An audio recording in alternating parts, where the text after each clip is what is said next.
That's early. Not a normal 15.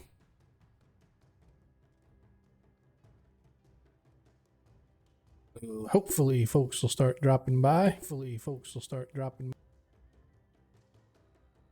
Meantime, I'm going to try to scarf my barbecue sandwich. I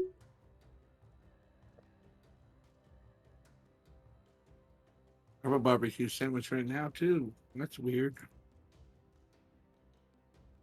Just bread and barbecue sauce though.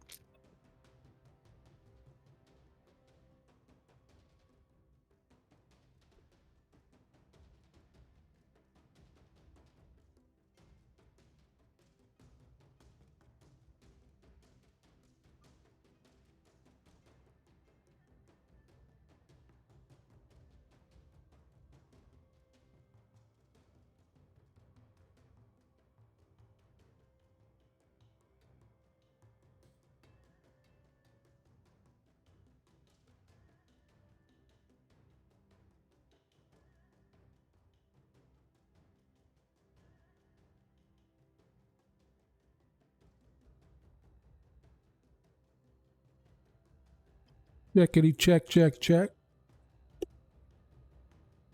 Read your limit journal. I hear you. I hear you.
Appreciate everybody that's showing up a little early as I sit off microphone and scarf down my barbecue sandwich. In the meantime, Did your wife get home? what's that? Your wife get home? Yeah, she came home this weekend. Well, actually, we drove back Saturday night, I guess it was.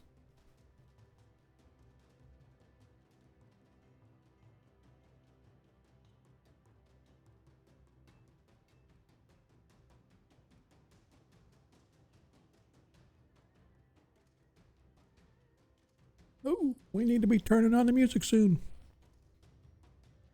Matter of fact, I think, what the hell? Let's do it just about now.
That's like a dad joke.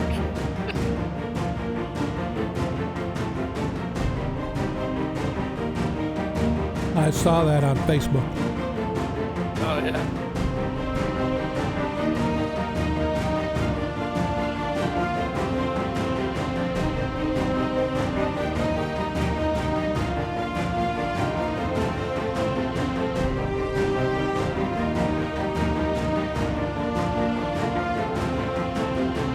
Oh, there was a funny one I saw the other days. Why do Norwegians put markers inside the It's because when the boats come back, they can Scandinavian. Scandinavian?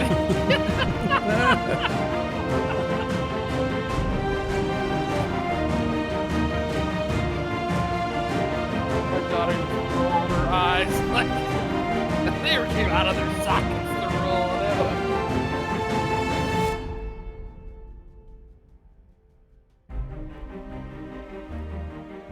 Man, these advertisements are brutal. They just keep going and going. Yep.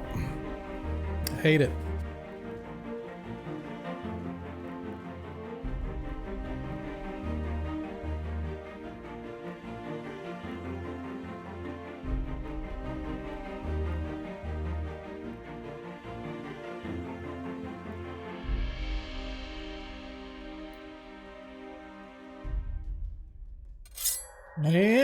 And we are live. Hello, everybody. Welcome to tonight's episode of 1E1 Shots. I am Sean, your host, bringing you together with the finest first edition gamers that the interwebs has to offer.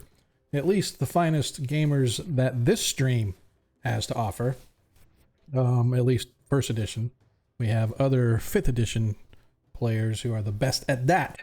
But I'd like to welcome you all in for tonight's episode as we continue our foray down into the bright desert as Zadkiel goes out there and tries to earn his gift from St. Cuthbert in the form of a apparently powerful war host. But before we get into all that, let's talk about us. For those just joining or just finding us on Twitch, welcome. For those that are regulars or those that are periodic viewers, welcome back. As you know, we're here every Monday night, 7:30 to 11:30, first edition Dungeons and Dragons. Every other Friday, we play fifth edition Dungeons and Dragons. Same channel, just a different group of players and a different locale in the world of Greyhawk, which we are all in Greyhawk. No realms here. No Eberron, no Space Jammer or Spell Jammer. I mean, none of that stuff here. It's all Greyhawk centered, and that's the way we like it. Been that way for a millennia, I guess, now, give or take. It's been around a while, and we've been gaming it ever since. So welcome. Let's see, what do we want to talk about? First of all, some of our basics. Of course, as you watch Twitch streams, you earn your tokens. Don't forget to trade your tokens in to give our players nat 1s and nat 20s. If you click the little token button down there below the chat, it'll open up the pop-up window and you can see where you can do things like, spend 100 tokens to highlight your message. Ronnie, who enjoys doing that as he talks to the animals. But again, you can trade tokens in to give players nat 1s and nat 20s. And what that means for the group is any dice roll throughout tonight's session, they can swap out with that nat 1 and nat 20, which is kind of why we encourage you to do it early in the stream if you possibly can, so that way our players can utilize that dice when the time comes, because we don't retcon stuff. If something happens and they need a nat 20, you can't come back after the fact and say, I got a nat 20 I want to give you. No, they gotta have it on hand in order to use it. So if you really want to help support the stream, for every 100 bits that you cheer, you can give a player a +1 to any dice roll. Currently, as things stand right now, I, your humble DM, have a +2 available. Barris has a +5 and a +2. Deglin has a pair of +2s. Mithindar has a +4. Ronnie has a +3. Varys has used all of his bonuses. He has nothing available right now. And Zadkiel has a +1. So for every 100 bits you cheer, you can add a +1, up to a maximum of a +5 per player. Once they hit that +5 plateau, they can then start another grouping of +5, but at no time can they ever use more than a +5 on their dice roll. And if they have 2 +2s, they cannot use them both. They have to use the +2s, the max that they can use, albeit they'll have 2 different ones that they can use during 2 different dice rolls, but they can't combine them. The max you can have is +5. So anyway, so hopefully we encourage you guys to do that, because our players know that the dice are fickle ladies, to say the least. Last week wasn't too bad, but the week before that, it was no bueno. The dice were just not agreeable for anybody. So if you haven't followed the stream, please do so. We're like 5 away from our goal of 200.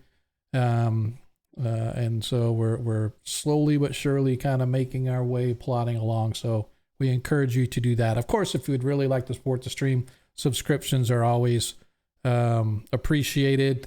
We have a merch store. We have a tip jar. Just head to our about page. You could also hit !socials, and it'll take you to see our different things like our Twitter and our...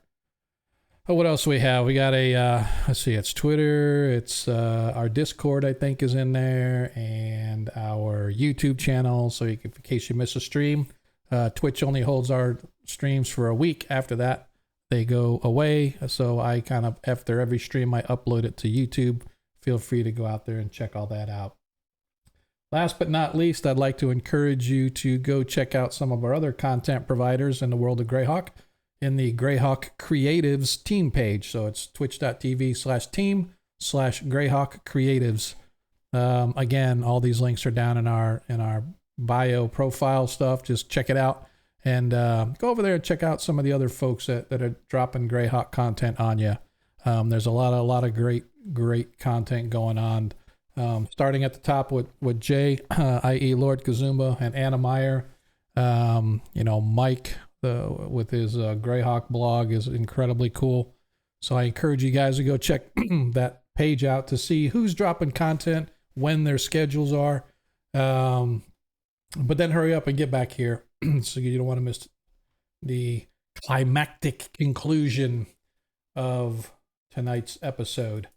And with that being said, let's talk a little bit about where we are and what has been going on. After the defeat of the slave lords, our party, of course, escaped the erupting volcano and hopped on their boat and came back across the open water to where they managed to bring their haul of loot and treasure and everything else to Dark Shelf, where it all started so many months ago, it seems. At least real time anyway, so many months ago. They started in Dark Shelf with a little bit of a slaver problem, and it sort of blew up into a full-out assault on the headquarters of the slave lords in the center of the Pomage, of which they succeeded, at least as best that they could. I think the volcano did a vast majority of it, but the party did manage to take out many of the slave lords, so they at least helped cripple their operation. Might not have stopped it, but hopefully it slowed it down. Shortly thereafter, of course, Zadkiel began having visions and dreams, which has led the party north and then to the east into the Empire of the Bright Lands, which is a vast desert.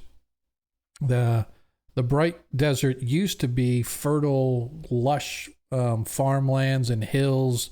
However, centuries ago, the last king of the Solm Empire made a pact or a deal with a wickedly evil old god, and in return for the power that, or in return for bringing his people to worship this deity was to bestow upon the king a crown that would give him immense power, when what it actually did is it literally destroyed the land, turning it into a desert.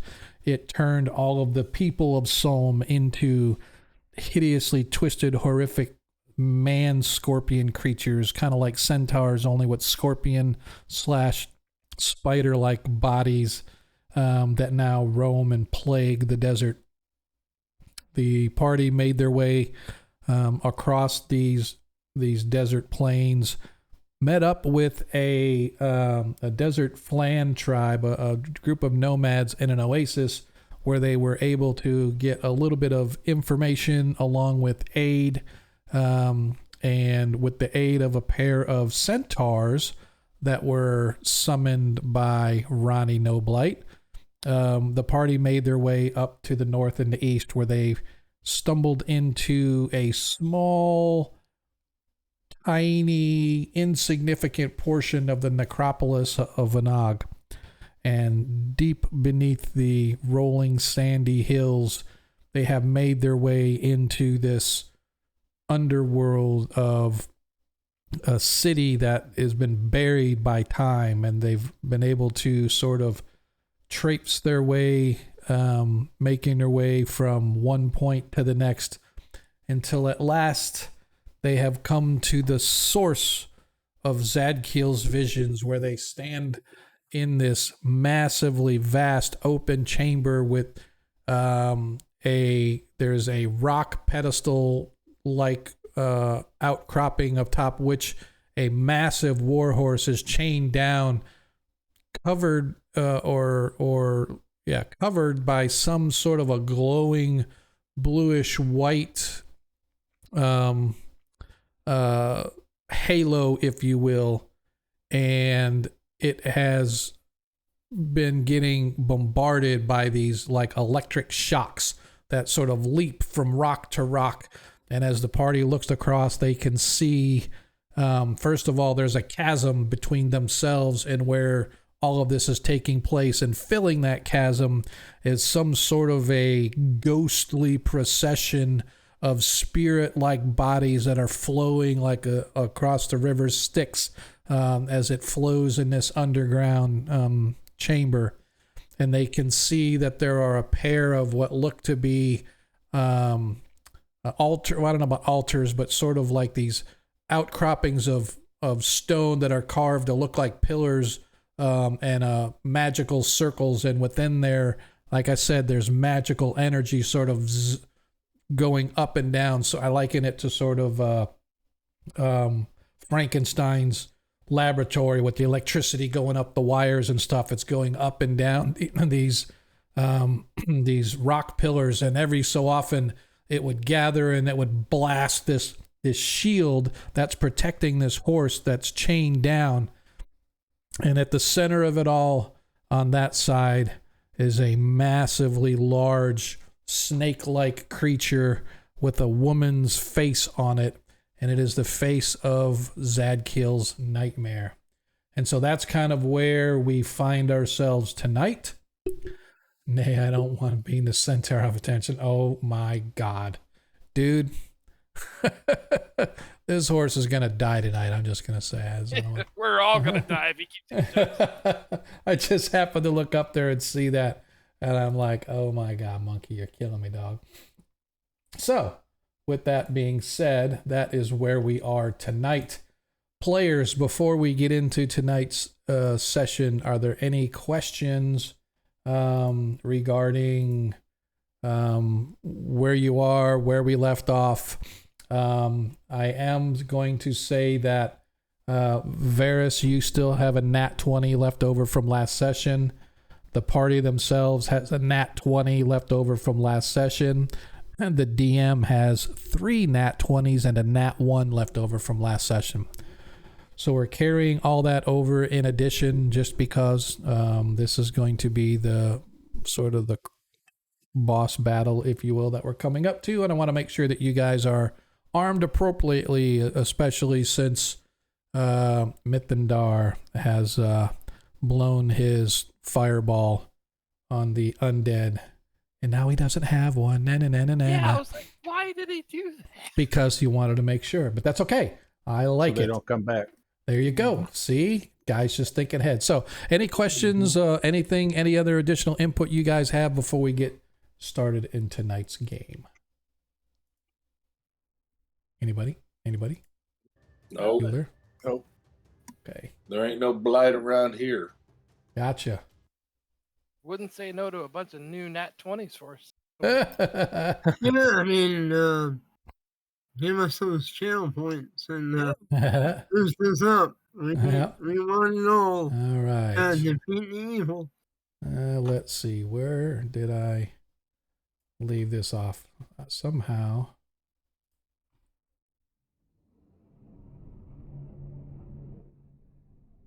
As I said, you guys stand within this vast chamber. You can see directly ahead that there is a glowing light emanating from this river of steam and smoke. You can see it also rises way up to the top, filling up the void well above where you guys came down from, which is sort of, if you recall, as you were walking across the bridge way up high, you saw this sort of steamy, smoky environment that Barris did, but then did not go plummeting down into. And you can see that well above you as well, and you can see sort of the bottom of the bridge through that hazy mist as you guys are sort of approaching in here. There is, as I said, a chasm of this river between this side here and all the way over here to where the mount or the paladin's warhorse is. He's on this top of this rocky outcropping. He's chained, but he has this sort of a protective magical energy flowing around him that Zadkiel you recognize as divine in nature. Apparently St. Cuthbert has a hand in protecting this steed from whatever is assaulting it, but the field appears to be weakening. You can see that although the chasm is extremely wide, like if you guys were to try to measure, it would be... Ooh, hello. How'd that happen? Didn't want that. Let's try that again. Let's delete that.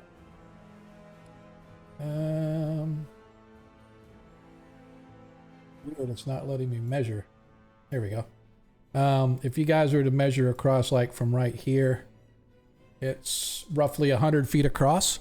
But you can see that, of course, right in the middle here, there is an outcropping before, right? So it's about 30 or 40 feet. Did Zadkiel use his wings of flying to go over there? What wings of flying does Zadkiel have? Oh, sorry, wrong campaign. Yeah, wrong campaign. That's what I thought. Oh, hello. Just zoom right in. You can't see anything but your tokens. That's what Correct. I like to. That's what I like to see. That's what I like to hear. So let me illuminate this here a little bit. I can see the horse. I can see everything. Yeah, I just have to zoom out. Yeah, if you zoom out, Ronnie, can you then see? Or Nope, I just see our tokens and the other two tokens up there, a horse and some other thing. oh, so you don't see the map though? No, I don't see the map. Yeah, so I can't understand. That's like a Forge thing, not loading the background, maybe refreshing the page or something like that. But I've tried it. yeah, all I can say is sort of coordinate between the stream view and the view of the map, but maybe just want to go with the stream view. That's about the best I could offer you. Okie dokie. I'll run I don't right know. into that big hole. I don't know why just so you know, like right here is where the edge of the cliff area is. And if you get too close to the cliff area, I'll let you know. But yeah, I don't know why. Everybody else can see the map, right? Yeah. It's just like Yeah. periodically it seems that somebody, Oh, yeah. periodically one of us seems to have an issue, not all the time or not everybody, but periodically somebody seems to have an issue with the, Yeah, I had it last time. yeah. So I apologize. Unfortunately, I can't do anything about that. So I'm going to move this over so everybody can see. All right. So as you guys look, what do we want to do? I am gonna look at my companions. I guess I'm still weak and stuff. You are weak. You get a -2 on your attack rolls, but you feel a little bit spur. I'm gonna bump it down to a -1 on your rolls now, as you feel a little bit of energy, seeing the light of St. Cuthbert illuminating around this amazing warhorse, which is obviously now sort of mind melded with you, as you can sort of feel it and sense its fear and anger, but at the same time,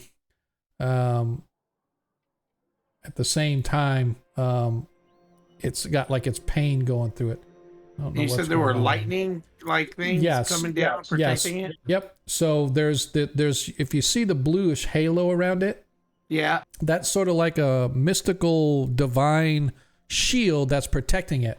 And then up here in the corner, you can see there's like this circle of stones on the left and another sort of a set of steps going up to another circle of stone on the right. And both of those are sort of trickling, and you see these veins of purplish, black, and blue energy sort of cycling, and all of a sudden they ball up into these little balls of electrical lightning-like energy, and they blast across the air and strike at the halo of energy protecting the horse. And you can see that every time it does, the halo sort of gets a little dimmer and a little weaker. I look at my companions and I'm gonna say, with that surge of energy kind of that you said I got, kind of we'll look at them and I'm just staring at them with light projecting. I'm gonna go for this kind of with the lightning bolts going across my eyes like Thor did that one time. You know? I like it. We need to figure out how we can get to that in between spot so we can jump or we across. have Unless we have flying potion. We have a levitation potion. We have a potion of jump. Jump would be good. I can spike a rope or something. Yeah, the levitation potion maybe. I had a question. There's over here on the very far right of the screen, there looks to be like a loose boulder on the map. Click it. So, Oh, I see what you're saying right there. yeah, if we were to knock that loose, would it like bridge the chasm? No, Okay. not from there. Yeah, it would still be. It's just a large shelf of rock. It's not necessarily a loose boulder, but there are rocks and stuff like this right here. This is like a broken off stalagmite, stalactite, whatever they are, the ones on our ground going up. Another one here. You can see that as looks like things have fallen and broken and stuff over the centuries. But yeah. Leveled? Is this leveled like from the cliff or the edge of the cliff to the location we're trying to go at, or is one higher than the other? It's so the area directly across is maybe a little lower, maybe 5 or so feet lower. So if you were to jump across, you're actually jumping across and down. Perhaps with your strength, you could throw rope over there. We could repel. Well, if I take a rope with a grapple hook, or whoever takes it, uses that jump potion, jumps over there, spikes and hooks the grapple hook securely, and then we can try to tie it off on this end and use it to repel over. It might even be good to take 2 ropes. I think it's only wise that I be the one to go. That way, if I do make it, I'll be the one to die, and you can. We also need to be able to get to the other side too, so we might have to do it twice. Or all the way. Go ahead. I was going to say we got the potion of levitation too. So if he were to take the rope and then get across with the jump potion, we can use the potion of levitation to bring the rope back. If we just leave the rope in place, but the horse. But the snake lady will probably know we're doing that. And Oh yeah, well, yeah, we're gonna have to. We might have to stay on the island and fight the snake to get across. So two thoughts. One, can we go over to the on the far right of the map? It looks like there's just once you get past the little building ruins, it's like a 35-foot gap to the complete other side. So we only have to do one jump. I'm sorry, not the far right, far left. And the other question was, with the girdle, how much can you carry if you were to use the levitation? Can you carry us over? Let me look. I get a bonus weight. The levitation can only have a certain amount of weight. It doesn't matter if you have gauntlets or not. Yeah, my strength bonus would only be able to be what I can carry. But it says it's a strength bonus of plus 5,000. So I think that's GP. So that's only plus. Yeah, it's like 500 pounds. But I could throw somebody 160 feet with my if they're 198 pounds or less. I think the landing's going to be the problem. Well, tuck and roll, tuck and roll. No, we have the rope. We can pull the rope slack, and then we could save them from impact. Maybe. Do we have a grappling hook or anything that we can secure the rope on the other We side? do. Yeah, we have grapple hooks and we have some pitons. So over here on this left side, do we think we could get over there to those ruins and maybe run a grappling hook from one end to the other and just use the rope to shimmy across? It looks like it's like 35, 40 feet. And that gets us to the other side, right? Yeah. Yeah, that would probably be. Maybe there's some teleportation device that will, if you step on it, will blip us over there. That's possible too. Do Yeah. you see anything like that inside? I don't see anything. Well, we'll have to go see what's in the ruins. Hopefully the piece doesn't have allies over there. Maybe that mist is just, it's only 10 foot deep. Oh, it's not. No, it's not. No, I fell through it pretty good and then didn't. Yep. Maybe we should drop a rock to see. Oh, by the way, do I still have my things, or did he use them? My things? lay on hands and all that. No, he did not use any of that. You still have that available. Okay. Well, I'm gonna go ahead while we're all discussing. I'm gonna drink one of the greater heals I have. Okay. I don't Go know ahead. how much that gives me. Were you down? Yeah, well, apparently I am 52 out of 68. Yep. Hmm. Yeah, greater healing. Isn't that, is that 2d8? Extra healing is 3d8 plus 3. Okay, thank you. Does not have, Plus 3? Yep. Okay. it Yep. has one. Yeah, just in 3d8 case. plus 3. So go ahead and roll. Take care of that first. So And for everybody that cannot see, he's invisible right here. Where's Barris? I don't know. Nobody sees him on the map. I just need 10, 16. Okay. There any vegetation down here, DM? Nice. Yay. So not really, other than there's a little bit of lichen type stuff. No real like plant or growth. It's all sort of rock and sandy. And as you move closer toward the edge, Ronnie, you can almost hear whispers. It's like it's like you think you hear it and you kind of look, but you definitely notice it the closer you get to the edge. Well, I don't like the sounds of that, DM. And I did have some beeswax somewhere in here. I'm going to shove it in my ear bones. Okay. Kill. Get out. Awesome.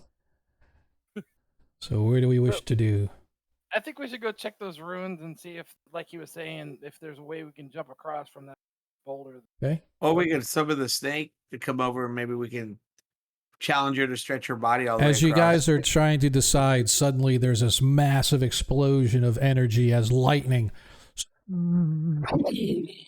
strikes the center of the globe, and you watch as it flickers and it goes dark for a second, and there's a hissing scream sound coming from the snake creature, and suddenly the light flickers again and it weakly glows, still providing some semblance of protection. We must get over there, Zadkill, for your horse's life depends upon it. Hurry, Horse. Howland. To the horse. To the horse, to the horse, to the horse, horse. As everybody charges. Follow me. As you guys follow Zadkill around, you come into right where you are at, right there, Deglin, is a small cliff face of probably between a 10 and 15 foot climb. It's sort of like a little box canyon, sort of ends right here at the tip. But all around the edge here where you guys are, it's about a 10 or 15 foot climb to get up to the ruins on the higher level up there. Even over here? Like right there? It's kind of hard to see in the shadow, but if you kind of zoom in, you can see the rock has a shadow, but this is like a little box canyon right here that ends like right here where the tip is, Okay. where I've done. And so it's about a 10 or 15 foot climb to go up that little face to get on the upper level up there to get. All right. How about I? Yeah, I got this. Just And I give can me just, anybody that needs help, I can just give a stirrup lift to. Yeah, I'm just gonna climb up. All right. Well, I was going to climb up and throw a rope down, but All right. whatever. Yeah. So Zadkill, boosted by Deglin, you manage to scramble up to the top. You can see that there is an ancient ruin here. It's not lit up like the other stuff on the other side, but you can see that it is ancient. It's some building of some kind that's been here for centuries, long since fallen into ruin. And you begin to move your way up. And as you do, this overwhelming sense of dread and evil flows over you as stepping out from those ruins, you see a son of Cuse come stepping in your direction. A what? A cube?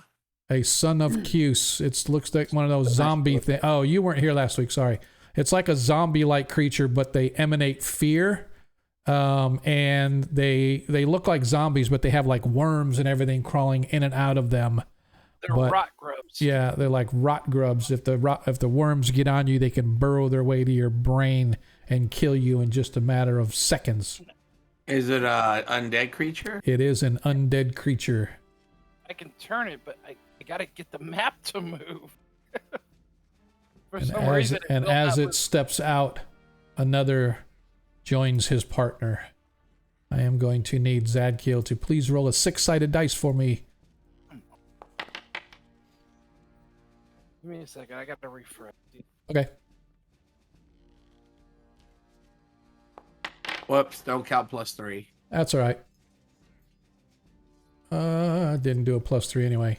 All right, so no surprise here. So we are going to I'm going to put everybody in the combat zone, even though Zadkill is the only one that technically is able to join the combat just yet. But I want actions, so Zadkill, action. You can attempt to turn them if you want, or can you turn yet?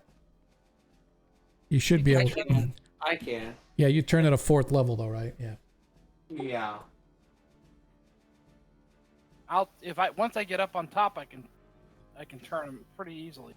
Well, but am I helping still? He hasn't said if they're there. No. Yeah, you guys, I'm assuming once we start this combat, I'm assuming you guys know that there's something up there just by Zadkill's reaction. So, like I said, I'm going to go through and let's do actions first. I'll just go right down the line. Barris, action.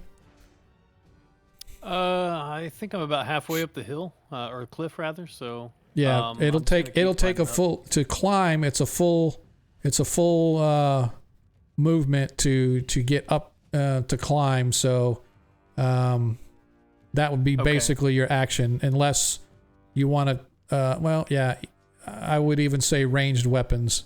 I would allow it. You can climb the 10 feet and then kind of use a ranged attack because it's only about a 10-foot climb. So I will allow that if you guys have a ranged weapon you want to use, or some kind of a spell you couldn't.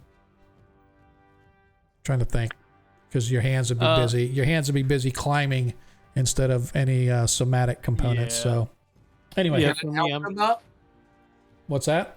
Can I help them, assist them to come up? Like they're on a rope, pull them up faster? Well, I mean, you climbed up without a rope or anything, so you just climbed up there, and now these creatures are attacking. So, yeah, I mean, you can drop if you have a rope, you can drop a rope down and help them up. But in the meantime, you're going to be giving any semblance of Yeah. an attack or anything. Yeah, so Barris's action, when I see Zadkill's reaction to something on the other side, I'm just going to do my best to climb up. I don't know what's going on yet, but I would like to get up there to help him out because he looks, halfway pissed and halfway scared. Yeah, Deglin. I was going to continue to help lift people up, but if we need to start combat immediately, I can climb myself up. Okay. And let everybody else. All right, Mythandar. Sorry, go ahead. I was going to say, I can't see dude. I see him, but I mean, I can't technically see him. Right. So if he needed a hand up, I can't do that for him. Oh, I'm yeah, gonna I got turn you. him. Yeah, I got you. I'm going to Yeah. turn them. Oh, you're going to turn him? Okay, so Zadkill's Yeah. going to do a turn. All right, so Mythandar. Climb to the top and throw a dagger. Okay. Ronnie? Are you telling me I can't see these two bubbas? Correct. It's like 10 feet up. So you guys are right inside this cliff, and it's like 10 foot straight up. So you can't quite see over the ledge up there yet as they're Yeah, stepping like out. inside of an empty pool, and you're looking over. Well, Yeah. I guess I'm going to climb up then, and probably wouldn't be able to cast a fairy fire at that point. So I'll just climb Unless up. is fairy fire have somatic components, or is it only Nope, it's just verbal. verbal? Then you can cast it because your hands aren't being used.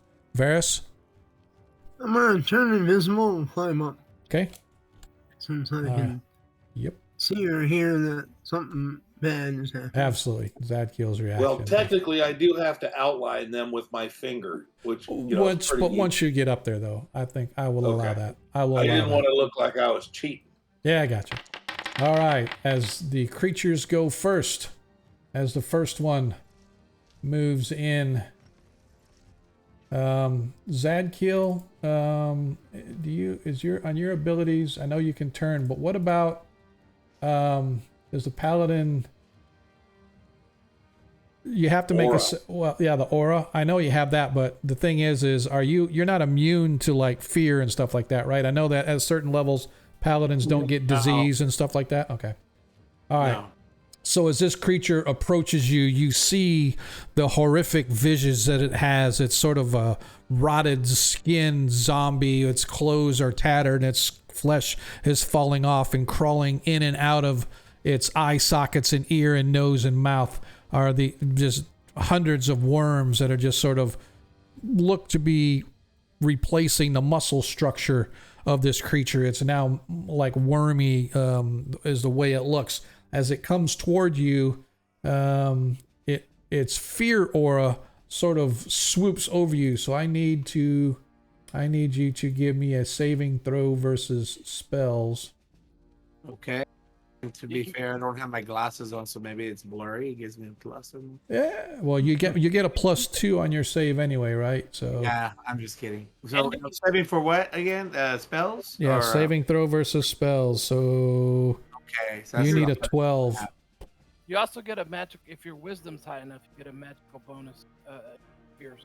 Yeah, No, he I has a don't have it. 13. He doesn't have it. Yep. Yep. Okay, so let's see, saving throw. Oh, I'll just roll. Oh, there it is. Yep. What's it die? 27. I need to get over or under. Need to get over. Yeah. So 14, right? D20. You get a +2 because of your aura, so you got a 12. So that's what you needed, was a 12 or better. Okay. All right. You know what? I can't. I have to answer the doorbell. Okay. Well, that's okay. It's just going to attack you. So. And as his fists slams down upon him, 10 misses as the worm flops over onto him. Oh, yeah, I gotta see. I don't think that hits. His armor class is like a -2. -1 now though, because he still has the dex thing, but still same thing. 4 hit die. Oh, it did hit. He suffers 9 hit points of damage, so I'll take that off for him. So that leaves him with 59.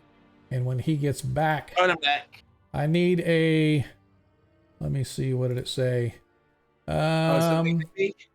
Yeah. So the thing slammed onto you, but you managed to deflect the wound. But as it did, some of these worms that sort of crawl in and out of his body sort of splashed onto you, and you feel a burning sensation as this worm burrows its way into your skin, and you can feel it moving underneath your skin as you suffered 9 hit points of damage. What did he hit me with? The worm. Oh, okay. Yep. Because I have a -2. He has a -2 when he hits. Yeah, the from -2. evil. Let me double check because I did not take that into account. So he did not hit you. He got -2 is a 15, so you did not suffer any damage.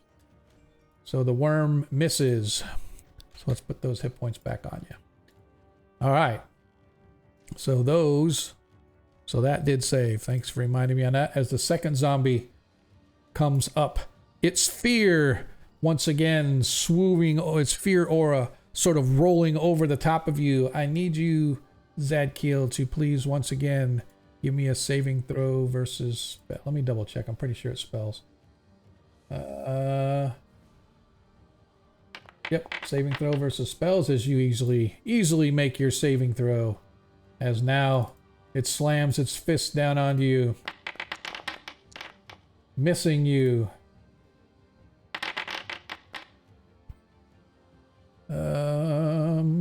Why did it? -2. Yeah, and the second one misses as well. I keep forgetting to add the -2. All right. So, Deglin, you see as you're sort of climbing up toward the top, you could see that 2 of these Sons of Cuse creatures are assaulting Zadkiel in his weakened state. You're able to move and get to the top of the cliff face. You still have action left. All right, so I'll pull my holy symbol, and well, it's already out. I just pull it up and say, "By the power of Jaskar, you shall leave now." Okay, go ahead and roll, and they turn as mummies. So you need a 7 or better. As you watch as the 2 creatures haul ass as fast as they can, disappearing into the far side. Now, how long does it turn?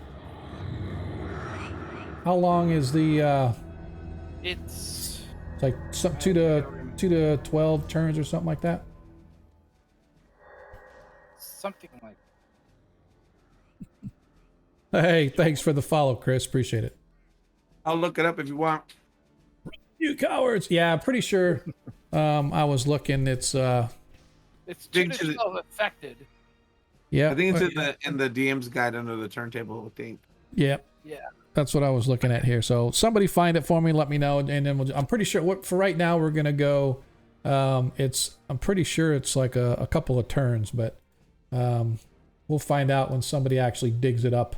But in the meantime, you guys are out of combat as the two flee, but you know, Deglin, that here shortly that will wear off and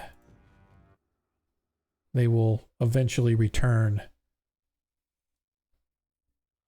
as all of you manage to climb back up or climb up the cliff, the little cliff face, to join Zadkiel. I ran up here and say, what was up here? Two sons of They were weird worm faces. Well, we have holy water and fire. We know fire kills them.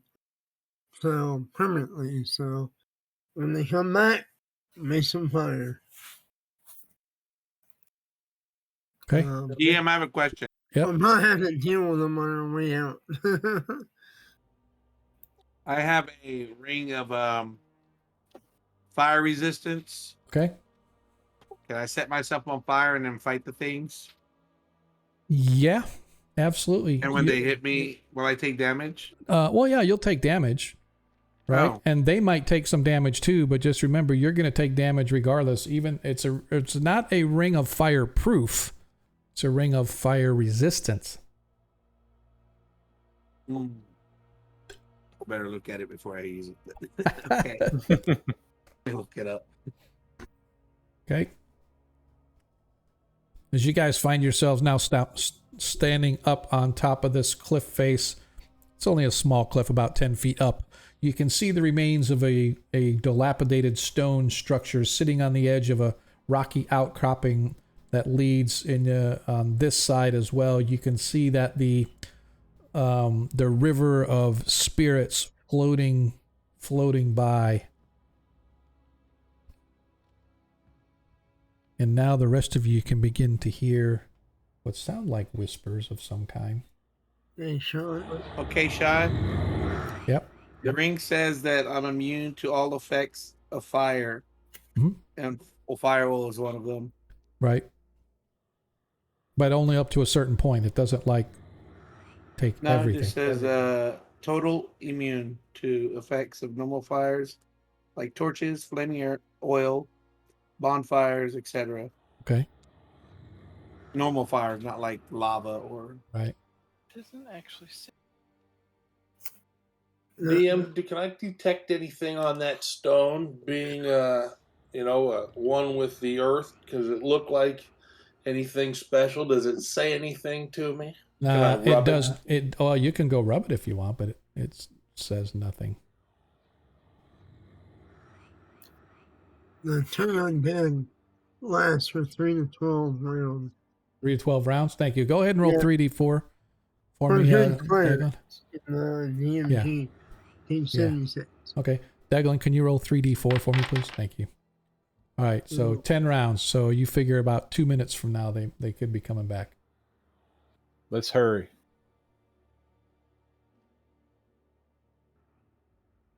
To the building. Yeah, let's move up there. Okay.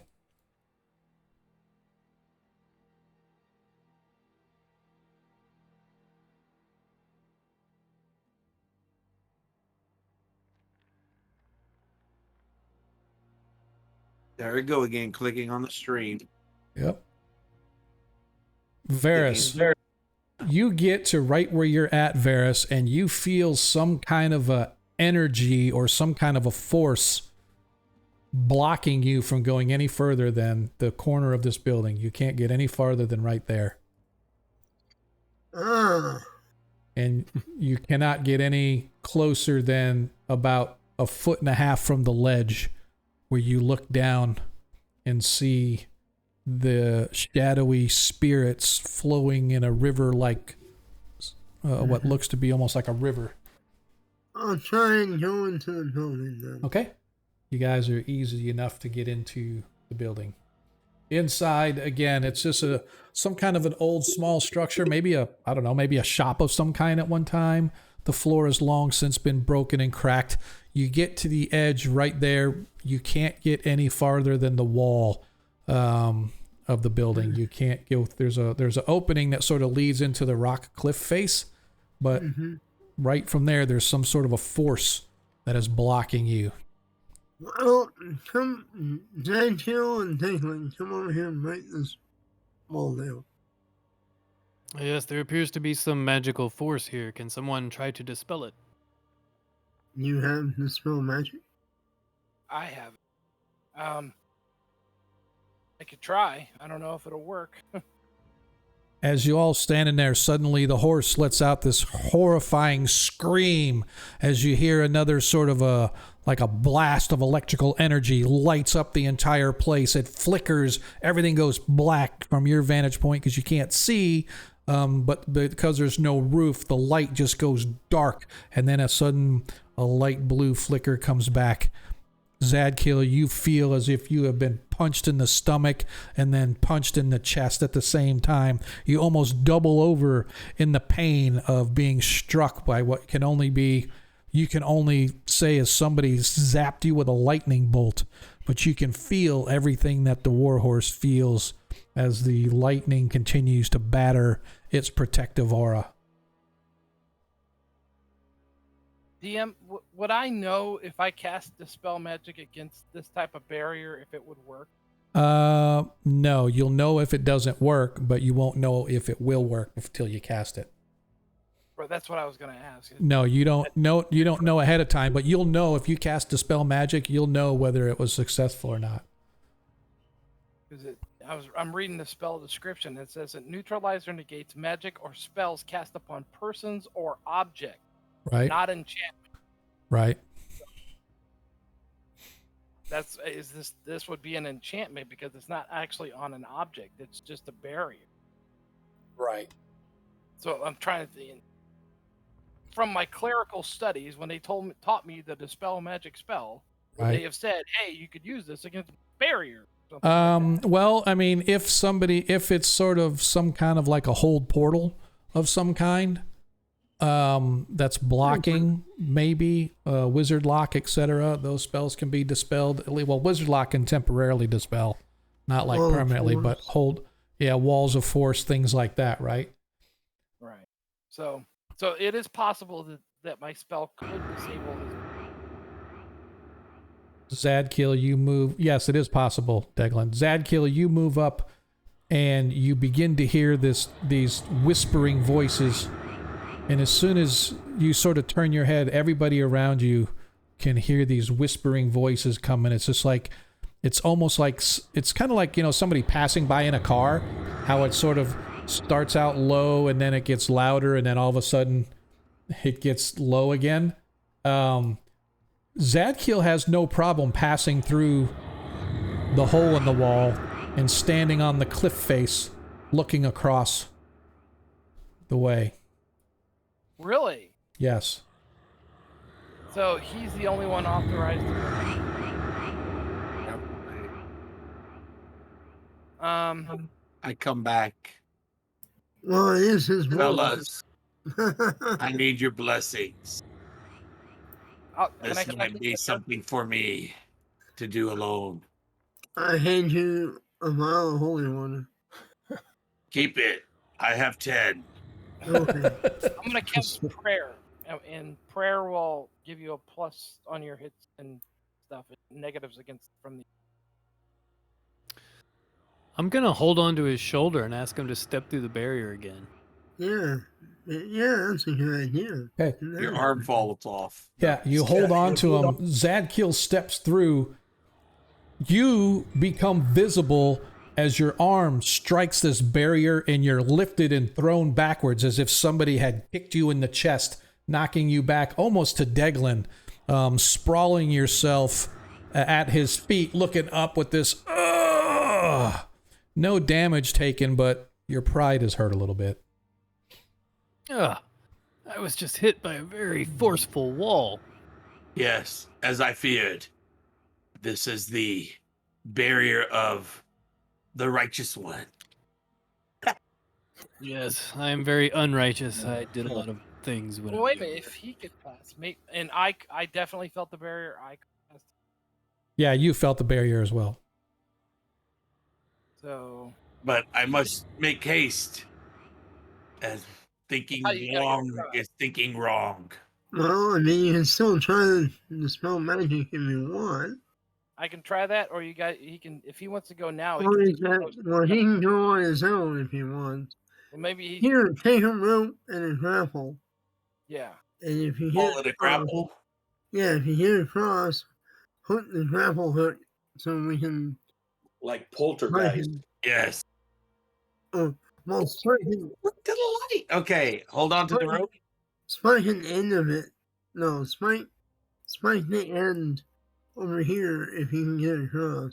Yeah. Tie it off. Oh, the Give him one enough end, and then slack. grapple the other side if I can make it across. Yeah, yep. Okay. Well, brothers, I need the tools. All right. So give him the grapple, give him the rope, and I'm gonna give him because how is he gonna get across? We still have to give him the potion to jump, I guess. If he'd like to hold the mimic tongue for good luck, I could hand that to him as well. And I go, we need to hurry. My inner Bowels. energies are depleting, I feel, for some Yeah. reason.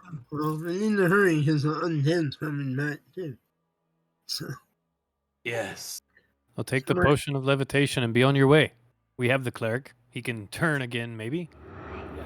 we have time too. And it's been a pleasure. I walk through, if I'm able, Yep.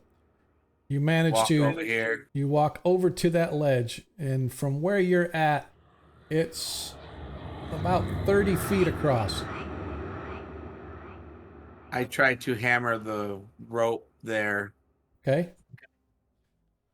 Easily enough, you put your grappling or pythons or however you're anchoring your rope into the rock. Suddenly across the way, there's this flash as lightning once again strikes into the heart of the protective shielding that's around your war horse. You feel the pain as your arms and legs and torso all sort of contract involuntarily as the electricity zaps through you. You hear the horse scream out in pain. The light flickers, and then it dies. Do I know it's a girl or a boy horse? You know it is a male war horse. Okay. Hold on, friend. Papa's coming. And I'm not sure how a levitation potion works. Is it I levitate but I can't move? I don't have control. So basically what you could do is you could drink the potion of levitation and then sort of push off just like you would in space and sort of give yourself a horizontal motion. Yeah, that's why I figured it was like being The levitate potion. I thought you took the jump. You gave me levitation. Well, we have both. I didn't know which one you were grabbing. Okay. The Hey. voices, you hear the Only voices have one periodically. I need the other, please. The jump. Take the jump potion. That's, Okay. Wish me luck, friends. How far can you go with the jump? You want me to look it up? I can. According to Monkey, 10,000 million feet. 1 million. Let me see if anybody's faster. Is it potion of jumping? Or Yeah, it's the same as a jump spell. oh, is it probably faster than finding the player's handbook then? Yep. Someone want to get that out, or do you want me to? in here. What? Okay. Is it a When this is cast, you are empowered to leap 30 feet forward or 10 feet backward or straight upward. Horizontal leaps forward and backward are only in a slight arc, about 2 foot for every 10 foot of distance travel. Does not ensure any safety or whatever. So you can go about 30 feet or so. So And since it's inclined down a little bit, it would. if you were to get like to right down here where I'm pointing on the map, right down here, and then right out here is only about 20 feet across. Okay, I'll do that. Okay, go ahead and take the jump potion off. You guys watch as your pal Zadkiel clambers down onto the rocks, sort of weakly stumbling his way to the edge. He takes the potion, he imbibes it. Zadkiel, you feel this amazing burst of energy into your legs. Golf clap. Yep. Yeah. Yay. How long does that last? The jump spell? Sorry, I An didn't look hour and or see. two? Now it's only a little bit. I want to say it's just shortly. Probably like 2 days or something. Yeah, First I'd of like all- to. I'd like to say that, but no. Duration. For every 3 additional levels of experience of the magic user beyond first, he's able to empower 1 additional leap. So you can have 2 leaps. Oh. Okay. So 1 leap across and then 1 leap after that. Okay. I saved the leap. Do I feel like my dispel magic would eliminate the barrier where we could go through the opening? Again, the thing is if it's a spell like a hold portal or wizard lock or some spell similar to that, yes. Yeah. Van Halen or Whispers. You want to try casting it at the same time? Me and you both. Oh, Do me a favor. Don't don't type in the open it. chat. Don't type in chat if you could avoid it, because it zooms in on your character and then it takes Zadkiel out of. So I thought I turned that setting off, but apparently not. So at least for a little while anyway. Once everybody's together, I don't mind it. But when you're separated like this and it zooms in on you, then it takes everything else out of focus. So anyway, know, maybe- you can try if you want. Zadkiel, you get across as you sort of leap, catching yourself right at the edge. You hear this, you hear the horse sort of let out this painful, mournful sound. It's not even a whinny or a neigh. It's almost like a scream and a cry for help. And you hear or you sense the creature from the other side heading in your direction. I'm gonna Okay. try. Yeah, I'm gonna try dispel magic on the barrier. Do you want Okay. to do it at the same time so it Yeah. doubles the power? Yeah, we could try. So I don't know if the DM allowed or not, but I don't see Yeah, why. you can try it together. I'm gonna back out of that area of effect, DM, so Okay. it doesn't affect my potions. Okay. All right. Take the bag of holding too. Okay. All right, so here we go. Spell. Hmm. Okay, I cast it. Okay. Go ahead and give me a D100, please.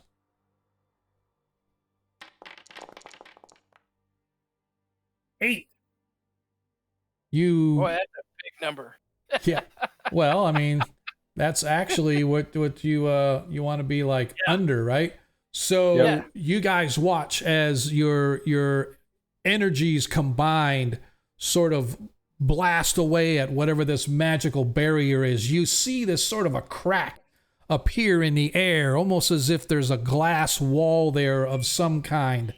And suddenly behind you, you guys can hear screams and cries of some kind as lumbering toward you. You see a small gaggle of creatures, including man scorpion and the sons of Cuse approaching as they are approaching quickly as they sense that you guys are trying to break through their master's barrier. And here we go for tonight's big combat. Well, let's see. You guys want to try to get across before they get here? Yeah.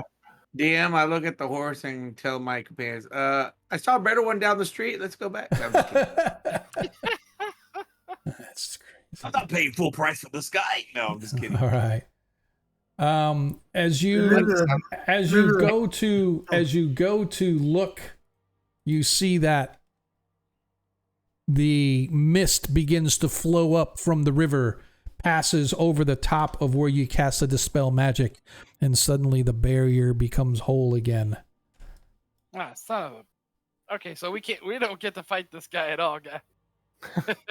Oh, hopefully he survives. Yeah. Well, it looks like you will be fighting. Here's the thing. That's why I said my goodbyes to you. But while I'm over there, I am going to launch the grappling hook. Got any more fireballs? All right. Let us get down to it. We are going to start with Barris, action. As you see a trio of man scorpions along with a trio of the Sons of Kius rapidly approaching from the south. Hood up. Sword out. Sword. Okay. Deglin, action. I'll be trying to turn the Cuse again. Okay. Mithindar. Let's see. About how far away? They are actually pretty far away, but you guys can actually see. So let me see about measuring wise here for a sec. Probably about 100 feet or so. Oh, well, I can. I'm gonna cast a slow spell. Okay. I'm gonna cast a spell. Yeah. Ronnie. DM, I know you said there's lichens. Is there like plant material just in between us and them? No, like I said, it's all rock and dirt and dust. There's nothing living here that you can see besides yourselves and a little bit of lichen. All right. Well, I do believe they're still within range. Let me check my fairy fire here. Okay.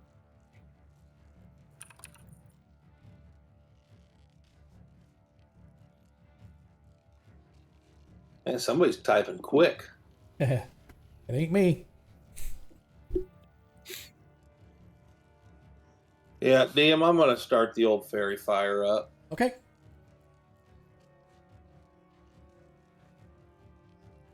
Varys.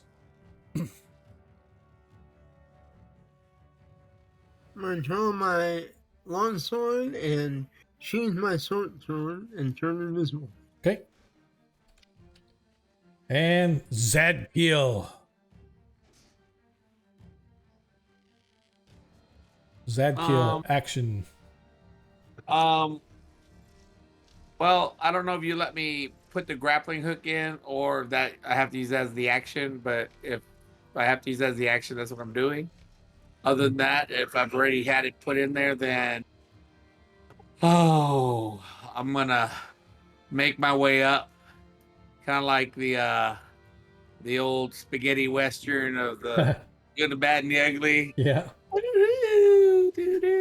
And meet head to head with this snake person. All right. I have to. I mean, I feel like that's what I'm supposed to do, right? Am I getting pulled like that, or no, or should? Well, the other thing you have to remember too that the creature is coming after you, right? So,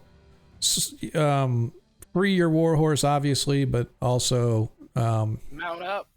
yeah. I mean, I will, but I just assume it was gonna meet me there. But if I feel like I have an advantage where I can get the horse, I will. But if it looks like I have to duel it to get it, then you know what I'm saying? yeah, you know you're gonna have to duel it. You don't even have to ask. Okay, well then that's what I'm gonna try and do. Okay. But you can do it on the warhorse. The warhorse is still chained down, just so everybody's aware. Oh, so you'd have to break. Yeah, I have to break through the chains and all the other good stuff. 1, 2, 3, 4, 5, 6, 7, 8. Is there 8 chains on it? 8 chains? No, Yeah, it's tied down by a 4, technically 4, but they're all like come together on a big sort of band that is wrapped around its torso and its neck. Okay, I thought that ruin over to the top left was something I had to do over there and disconnect a chain or something. Okay. No, the horse is chained to the pillar thingy. Okay. Is this going up? or down on that where the horse is at? It's going up. It's going up. It's about a 10 Okay. foot. It's about a 10-foot climb, but it's pretty easy climb because it's staggered, right? It's Okay. sort of stepped up, so it's fairly easy to climb up. Okay, so that's what you're gonna do. All right, here we go as we start our combat for the night. As what the? Oh, it was a tie. I was like, how the heck did that? Let's try this again. And another tie. The dice are not with you. All right, as the creatures get to go first. And make sure he's the first one. All right. Let me double check their movement. Okay.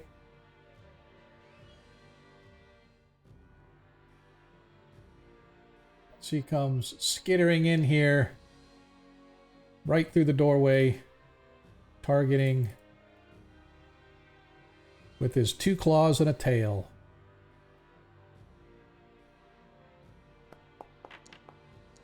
They don't have to climb the little thing either. No, they were already up here. They were on this level here. They didn't climb up the thing. They're on this level all the way down at the end. Your armor class is a what, Deglin? -1. -1? Yeah, I think it hit. I just want to make sure. Was it attacking me? Yeah. Yeah, there's one that moved up to attack you. Sorry, I thought I said that. Yeah, it needed a 13 to hit you, so you get hit for 3 hit points of damage with its first claw.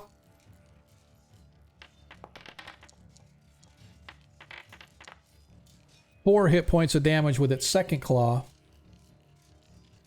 And let me double check on the tail. Yeah, so it does get the 3 attacks. All right. So as its poisonous tail whips around to slam at you as well.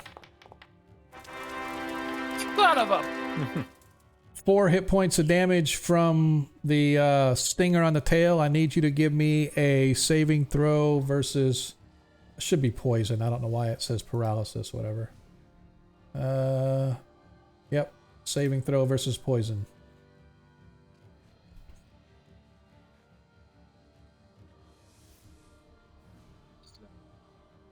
So you suffered a total of 11 hit points of damage. And you easily make your save as you take no more damage from the... Oops. You take no more damage from the poison. 11 points You total? took 11 total, yeah. 3 from the first claw, 4 from the second claw, 4 from the poison. Okay. All right. That's that creature. As I think they're... Yeah, they only get 90.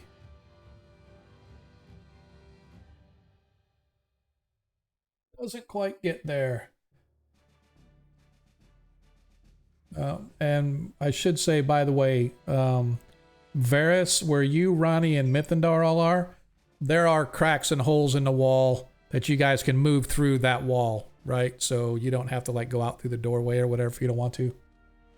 It's all dilapidated and falling apart, so it's kind of like a half wall, so you can kind of clamber over the top of it if you want to, or duck down behind it to get partial cover if you wanted to, etc. So that's what that one did.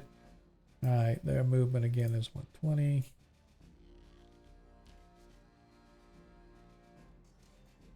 Okay. As this one comes clambering in, clambering over the wall, targeting Varys. What happened to Paris? Varys is actually there somewhere. He's hidden behind, it looks like the mage. Yeah, he's like right there, but he's got his cloak on and it gives him his invisibility. Uh-oh. It's telling me He's behind you, Varys. Yeah, he's right behind you. All right, I'm just looking. Suddenly I got a thing that says I got disconnected. All right, first claw attack. Misses. Second claw attack. Misses. Tail. Misses again. All 3 misses from that one. And next creature.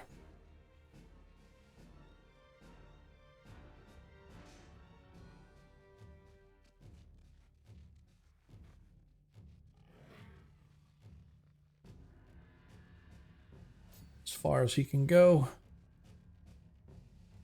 Oops. I take him away. Remove him. And the last one.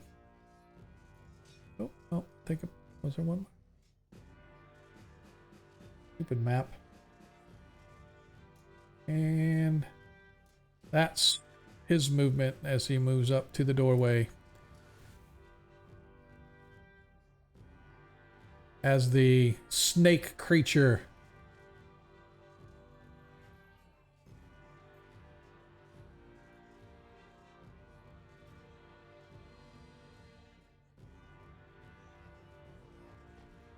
comes around the corner, you watch.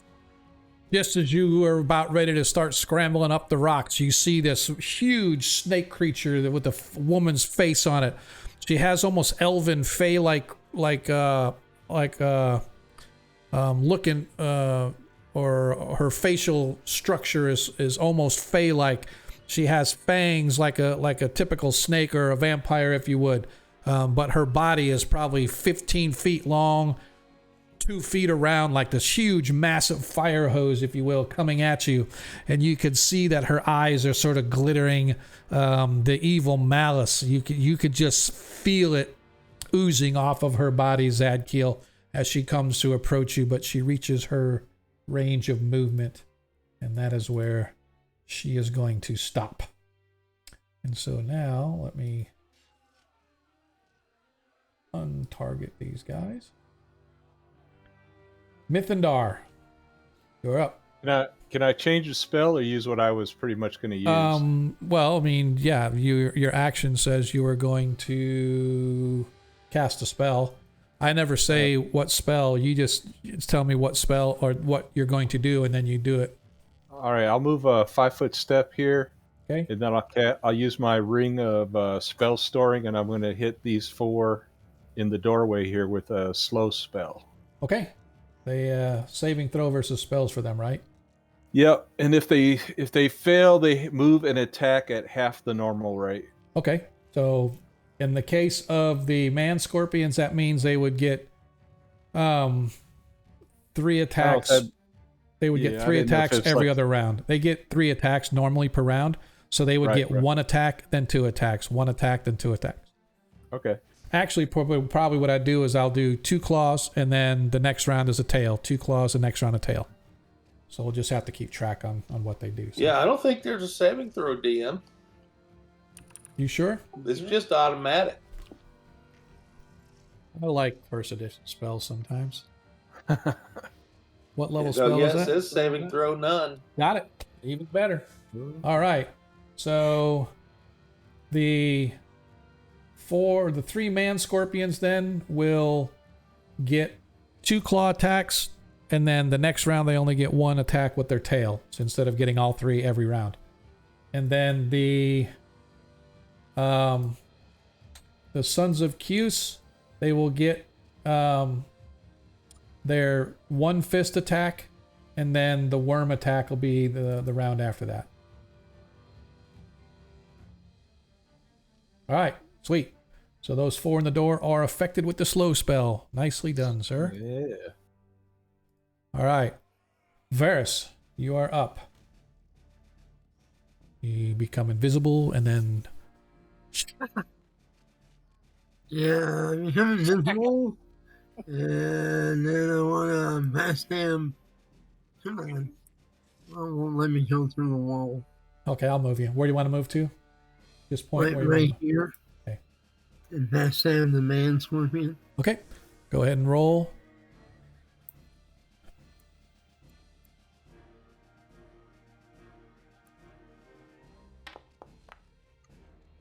Oh, nicely done. And they're large, right? They are considered large.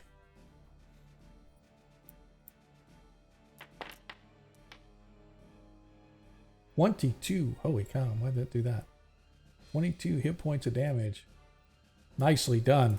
as you sort of wink out of existence, the man scorpion's confused for a second. Suddenly you guys hear this roaring hiss as a blade and a reappearing Varus appears behind the man scorpion, his blade going all the way through his torso and out his chest. Doesn't kill him, but boy, he did some serious damage. Nice job, bud. Yep, thank you. Zadkiel, the righteous. So I guess my action was to climb up, but Yep. I'll climb up since that's my action. Okay. I'll get to the horse or whatever. All right, so you can climb. You can get to the top in at the end of your action. You're able to get to the top, and you see the your horse looks like he's emaciated. What is obviously a proud stallion at one time is now weakened, been bombarded by magical energies. Fortunately, you've seen the effects of St. Cuthbert's love and protective protection, as he sort of apparently had this encasing around the steed, but now it is almost kneeling down to where it's so weakened in its state. You can see, as I said, there's 4 large chains that all come up, left, right, front, left, front, right, back, left, back, right, sort of chaining and down to the stone itself. And all of the chains go up to this sort of there's a guard or a metallic sort of band around its torso, and there's some metallic attachments that connect it together to another metallic ring around its neck. So it's sort of being held in place there by these thick, heavy iron shackled chains. So that's your action, is to get up to the top, and you can actually get over to the horse if you so desire. But that's about the best that you can do. You can feel, you sense, almost like an empath would, that this horse is not doing well. You can tell that he is close to death if things don't change soon. Ronnie Noblight, you are up. Oh, I should say, Zadkiel, do you have anything that you wanted to do, say, or whatever before we move on? No, I was just Okay. Just saying, hold on, boy.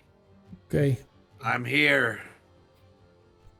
And I start saying prayers in my mind, like to a devotional state, to where I'm needing help. I'm like, okay, is this I'm questioning, is this a cruel joke? If not, help me, and blah blah blah. I've devoted and da da da, and all the money I gave it.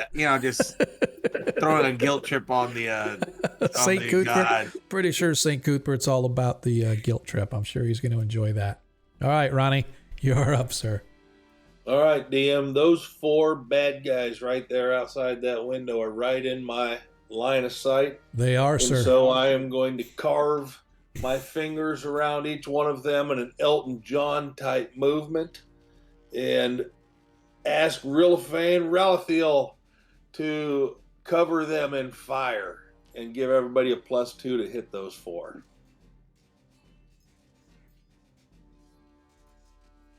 Oh, it's fairy.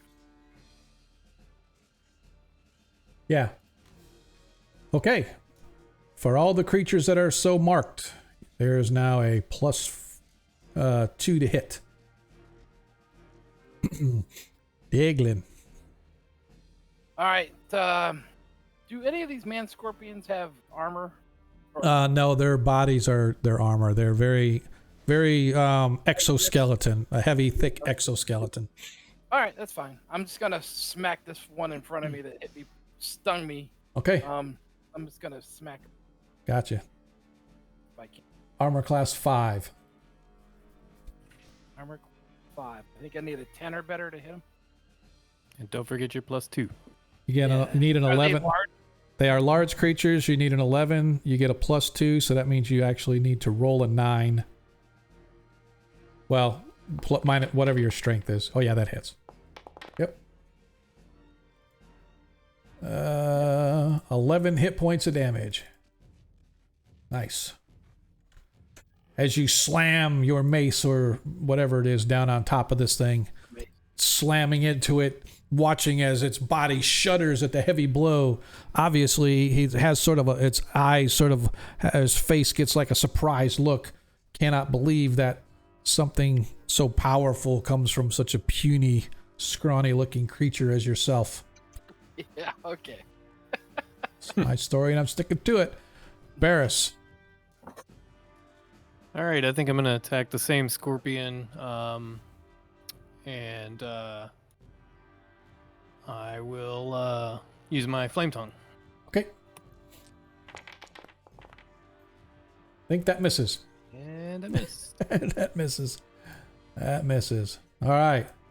As we are back to the top of the order. Actions. Barris? I'm gonna roll low again and try to hit that. All right.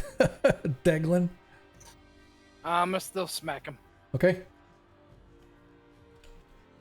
Mithendar? Move 10 feet, cast a spell. Okay. Ronnie? I'm gonna spark a oil flask and throw it at that zombie. Gotcha. Make sure we look up what the damage for fire is. It's 2 to 8, I think, but I'm not 100% sure. And also check. Say again? I'll pull it up while you're doing your business. Yeah. Yep. You can do a flask of oil. All right. Varys. I'm past them the scorpion dude again. Okay. And Zadkiel. Action. Well, I am in the dilemma here. It really depends on how I saw that creature move. Was it pretty lightning fast? It was very quick. And it moves like a snake, like any snake would, right? But it moved very quickly. It was compared to like you've seen giant constrictors and stuff like that move, and they move sort of languidly through forest trees and stuff. But again, you've got other snakes that are like across the ground, which is what this one was. It was very quick movement. So when I was up there looking at the horse and talking to saying, hold on, does it look diseased or something? Or is it just No, like it doesn't look diseased. Just looks like he's had the crap beat out of him, and he's very weak and on death's door. On death's door. It's like he's been getting pummeled by psychic magical energy, and he's on death's door. So does it look like healing might help him, or is that it might, but at the same time, you have to weigh the options. If you get into a battle with this creature and things go south, you may have to heal yourself. So it's sort of like on an airplane when the mask drops down, take care of yourself, then everybody around you. But it's, again, that's sort of the thoughts. Right. You have the choice, right? You could definitely heal the horse. You could heal yourself if need be. Since I'm already this far and it's got chains, I'm going to use my strength to break the chains. Okay. I don't know if lift bars and break bars or lift gates have anything to do with it. Yep, we will do that when the time comes. Yeah, that's what I'm trying to do, break the chains. Okay. Gotcha. If it looks like that's the way to release it. Okay. Yeah, that's the only way that's going to release. Although you look and see that it's got like key locks, right? So somebody padlocked or locked this thing on there. So potentially there could be a key to unlock it as well. It's not like it's welded on there. You know what I mean? Do I have a key? Did I pick up a key or something? No. Okay. You did not. Nope. Oh, you guys did find a couple of keys in the 5th edition adventure if you want to hang out till Friday to see if those keys work. All right. Well, night, everybody. We're going to wait till next Friday. Okay. Who is it? Tarikas will teleport over. Gotcha. Okay. Hey, Uncle, here's your keys. All right. Let's roll for initiative. Let's see who starts this bad boy. As And the quick party things. as the party goes first, Mythendar, you are up. All right, I'm going to move, Okay. and I'm going to cast a shield spell on myself. Okay. That gives Just- you protection from all projectile stuff, right? Does it do? Yeah, What's it do shoot. for your armor class? It protects me from hurled missiles, projectile missiles, and all other forms of attack. That's I have 3 different ACs. yeah. Okay. I'll tell you what it is when you Gotcha. try to hit me. Okay. Varys. Don't forget V the or B? additional Victor Varys. Don't forget you yeah, have an I was- additional +2. I was trying to type the oil info into you. And Oh, gotcha. Okay. so the oil damage attracted is 2 to 12, Okay. and then it's 1d6 on the second turn, Gotcha. and then it burns out. Gotcha. Thank you. If it misses, it's It's a splash of a only D4 one- or something it's like only that. One, yeah, it's only 1 to 3. It does affect a 3-foot diameter, so it might get more than one if they're Okay. close. Perfect. All right. Awesome. Okay, Varys, you are up, sir. I'm gonna backstab this dude. Yep. Don't forget your additional +2. Yep.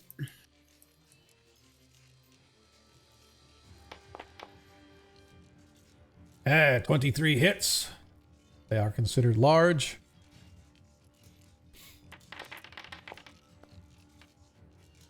$16 points of damage as you manage to take out the first of the man scorpions that have arrived. First one. Yeah, I'm gonna. Can I turn invisible? I'll allow this one. Yeah. As I'll a, turn invisible to okay. so I can move next turn and get one of the other.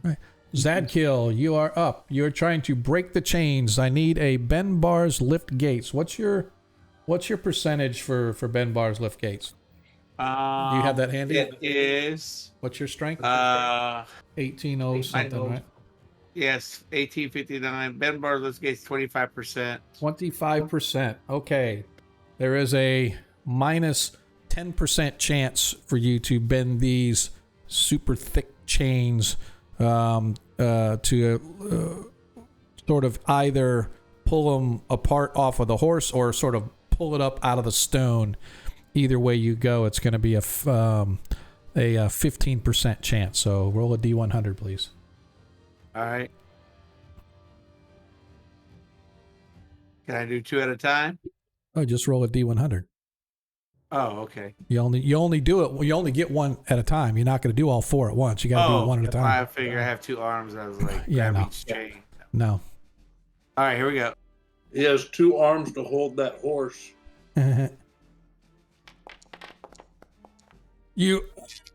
As the muscles begin to pop and the blood begins to sort of pop the veins on your brow and your neck as you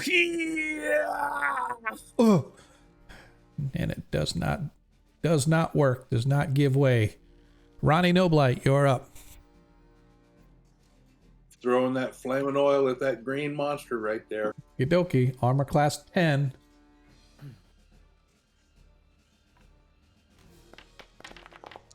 Oh, a direct hit. Roll 2 to 12, please. 2d6 for damage. 7 hit points of fire damage. Nice. Nicely done. All right, Deglin. All right, I'm gonna smack this dude. Come on.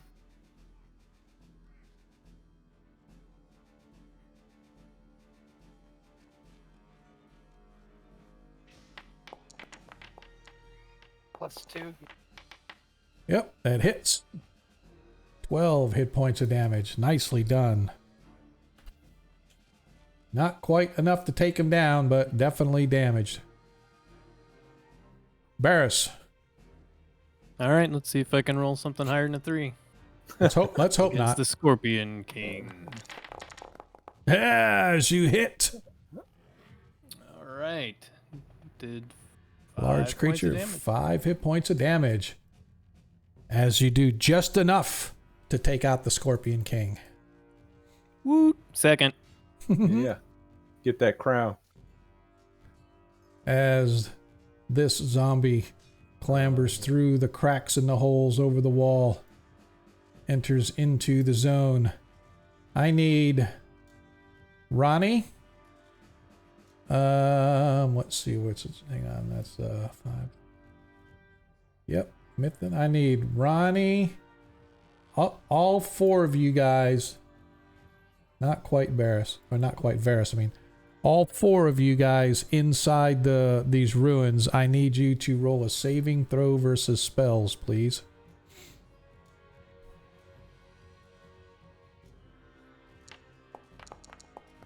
$15.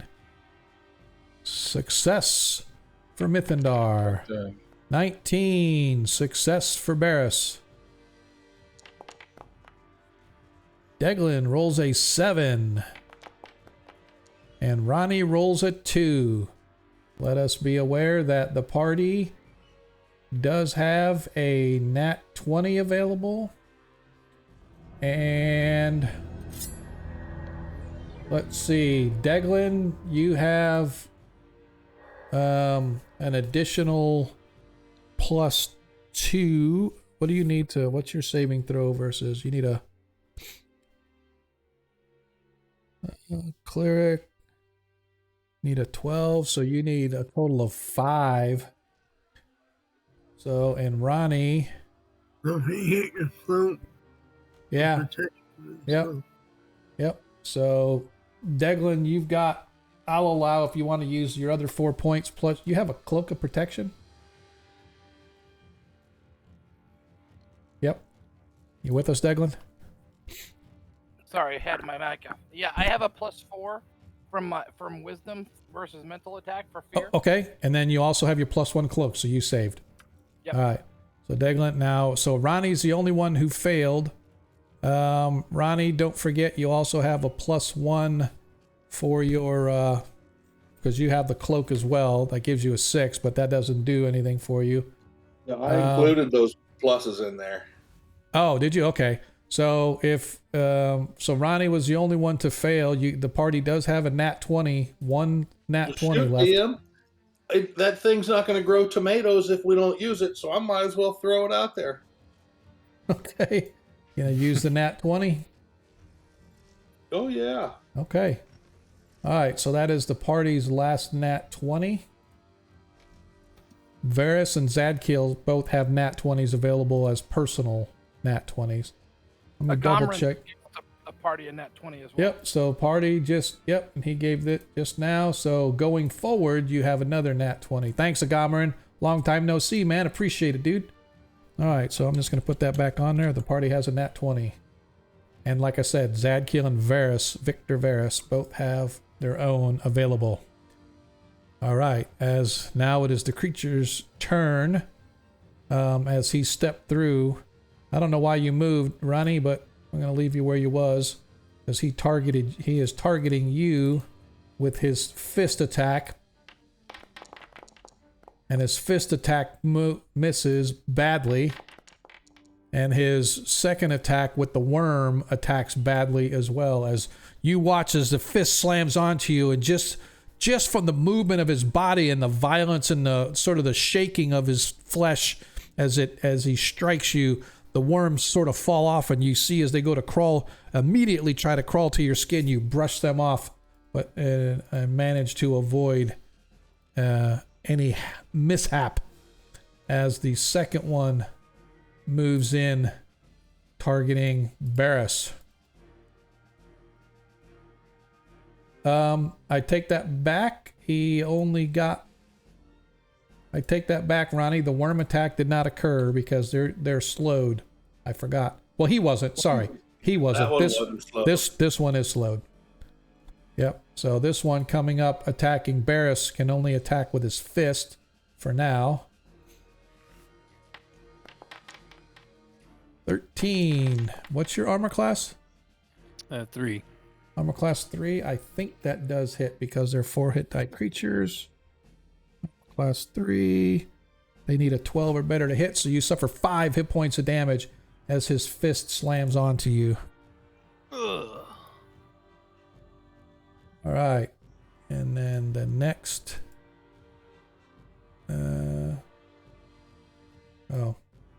Forgot. I completely forgot about this guy all the way down there. Oops.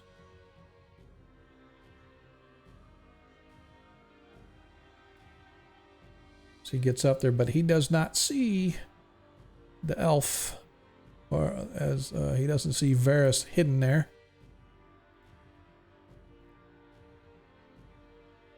All right, so for this turn, he is targeting Deglin, and he only gets to use his claws. He doesn't get to use his tail against Deglin. Nat 20. 6 hit What points. in the hell? Sorry, 8. Sorry, he rolled a 3, so he's got 6. 7 hit points of damage from the first claw attack. It's but a flesh wound. Yeah. And he misses, but the DM is going to use one of his nat 20s to make it an automatic crit. Da, da, da. And you suffer 5 more hit points of damage from his second claw. And that was a total of what? That was 7 and 5 is 12 total, yes. It is now her Well turn. said. I want to see.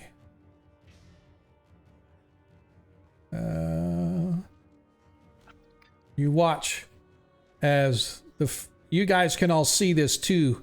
You can see it playing out as this massive snake-like female slithers her way immediately up the rock. She takes an eye and she sort of whispers, "Not so fast, son of the cudgel." Her voice is sort of raspy. You could hear the female undertone, but you're not 100% sure.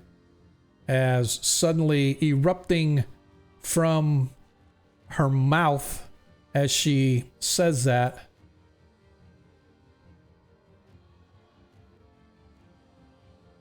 Oh, 2 minutes.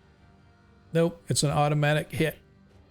Oh, As magic missiles come blasting out at Zadkiel, slamming into him for 5 hit points of damage.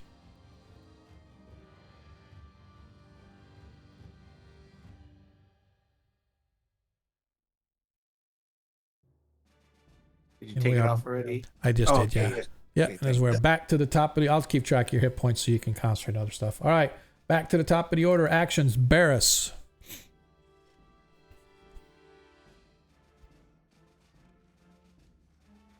Ranger Elf. Barris. I guess I'm going to try and take out the Zombo in front of me. Okay. Deglin. I'll be going after the scorpion. Okay. Mithindar. I'm going to move down and attack with the staff. Okay. Ronnie. I'm gonna get my pirate on DM and hit that thing with the cutlass. Okay. Don't forget, you also automatically do 1d6 damage to the other zombie, son of Kius. Roger. Varys. I'm gonna move up here Okay. and pass Sam the scorpion, Okay. And, Zadkiel. Oh, sorry. and then I'm gonna help burn some undead. Gotcha. Zadkiel. You watch as the creature who is responsible, apparently, for all of the pain and suffering that you have been enduring for the past month, or however long it's been, faces you down. And as I said, as she came over the top of the rock, she said in a common voice, raspy and hissing, "Not so fast, son of the cudgel." And erupting from her mouth, 2 magical missiles streak across the rock face, slamming into you. What are your actions for this turn? I'm going to attack her and say, I know that you have the dark arts of magic. For my steed's pain will be your doom. Ooh, I like it. And as far as those magic missiles that come from where you speaketh, say it, don't spray it. And I'm gonna charge with my Lords of Light. And I'm gonna go with all the faith and just, I realize that this is either death. If I'm gonna die, it'll be in great honor because I will die with the steed that I want. Or if I succeed, then hopefully it has a little key, or Okay. we'll be here for a while. Okie dokie. All right. So now then that we have actions, let us roll for the initiative for this round. Round 3 coming up. As the party gets to go, Mythendar, once again, you are up. All right. Move forward and try to hit this thing with my staff. Okay, where at? Well, I'm Okay. trying to move my token. It's not moving. It's probably because of the wall. Here you go. Okay. There you go.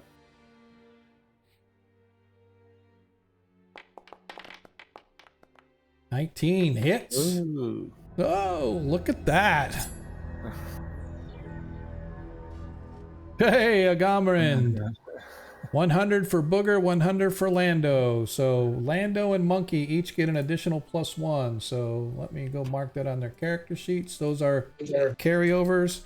So Can I use one of my +1s to make the 19 a 20? no. Okay. Yeah, we don't allow the crits. We allow to bump up, but not to crit. All right, so Okay. Zadkiel, you have an additional +2 now, and Varys, you now have a +1. All right, as you hit it for 8 hit points of damage. Nice. Thanks, Agamemnon. Hey, I pronounced it right. It's Agamarin, but whatever. No, it's okay. Oh, man, you shattered my dream. I thought I had it right. You probably did. I'm always saying it wrong. I'm surprised the guy comes back around as much as I butcher his name. Okay, Varys. Backstab away. Stabbity stab stab. And he still has the fairy fire on him, right? He still has the fairy, so you get a +2.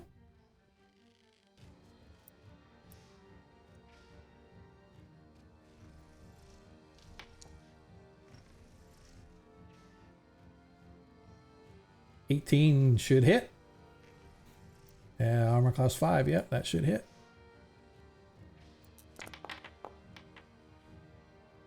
$17 hit points of damage. Nicely done.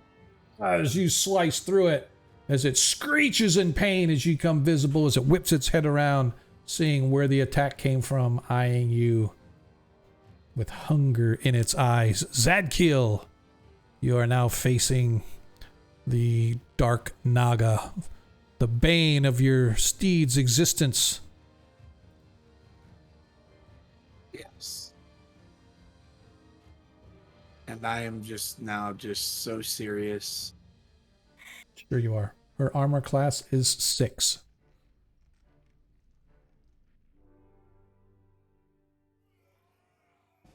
Okay.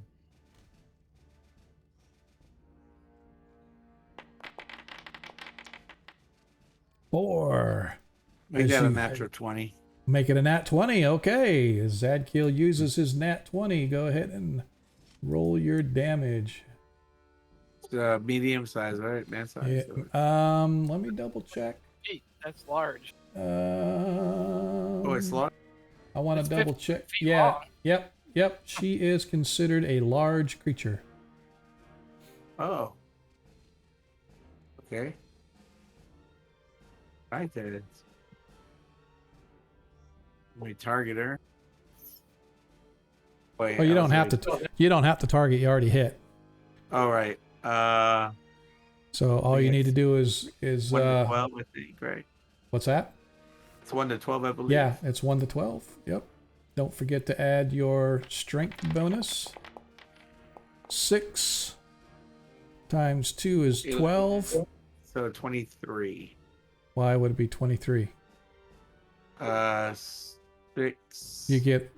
Oh wait, no, that's maxed out. Yeah, 23 because I got 11 there. Oh and yeah, then that's 12. right. Hang on just a second. Rolled a 6. Plus 12 is 18. Plus plus 3 plus 2. Plus 5 is 23. Yep. Nice. Screaming in anger and pain as you slam into her, slicing across, leaving a wound, a gaping wound, as she sort of whips her head back around, eyeing you with a slight smile. Truly a worthy opponent at last, after all these centuries. You have picked the wrong god and the wrong horse. You should have Ronnie stuck with Noblight. something else.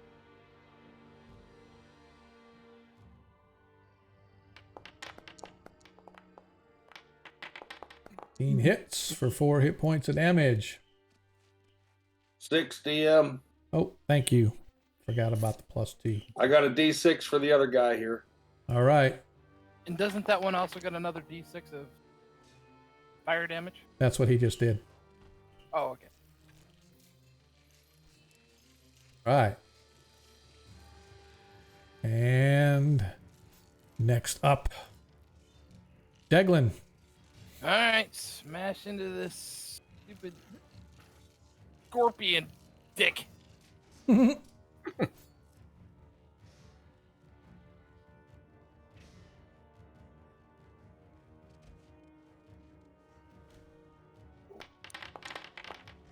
$17 hits.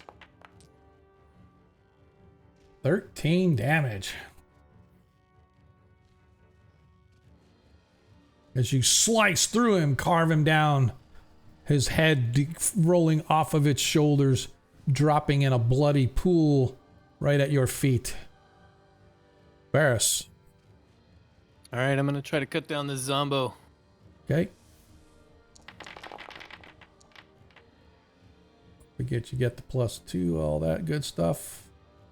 Hit All right. armor class. Yep, you hit. Because its armor class is 10. All right. Boy, 3 points of damage. Looks like.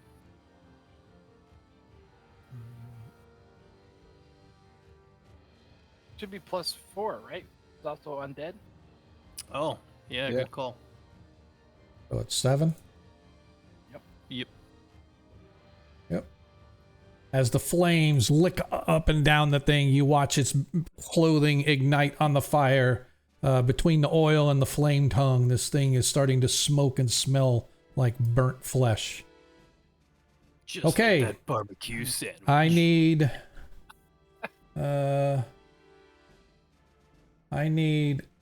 Deglin, Mythendar, Ronnie, and Barris to roll a saving throw versus spells for the first zombie, please.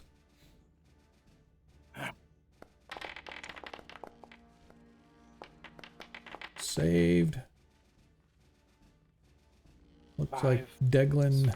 4 is 9, +1 is 10, and all I need is an 11, so I'll use Yep. +1 off my dice. All right, so hang on real quick. So Deglin uses a +1. That leaves you a +1 and a +2. All right, so we have here Barris made it. Looks like Mythendar failed. Your save versus spells is a 7, so you only need a 1 more. So if you want to take one of your +1s to save. Yeah, I'll drop. Yeah, I'll take one of those. So Okay. I'll make it a +3 left. Yep. And Ronnie needs a 12, so he's down by 3. I'll use my +3, DM. Okay. It's not growing any fresh garlic, so I might as well. That is true. That is true. All right. As he now targets Mythendar, and he only gets the Oh, he gets 2 attacks because he's not on the slow. So he gets the fist and the worm attack. 10 as he misses. As the worm attack, 10, another miss. As the worms shake off onto you and you're like, "Ah!" Flapping your hand away, keeping the worm and squishing it underneath the heel of your boot. But the next zombie, I need all of you to roll a saving throw versus spells again for this zombie, please. Does that one cover me as well or not? Yeah, yes, it does. Oh, Barris. everybody? Okay. Yeah, everybody is going to have to roll this one except for... Oh, that's a save. And that's a save. And... All right. So let's see everybody. So it looks like... Varys, you're 4 below what you need to be. Yeah. And looks like Barris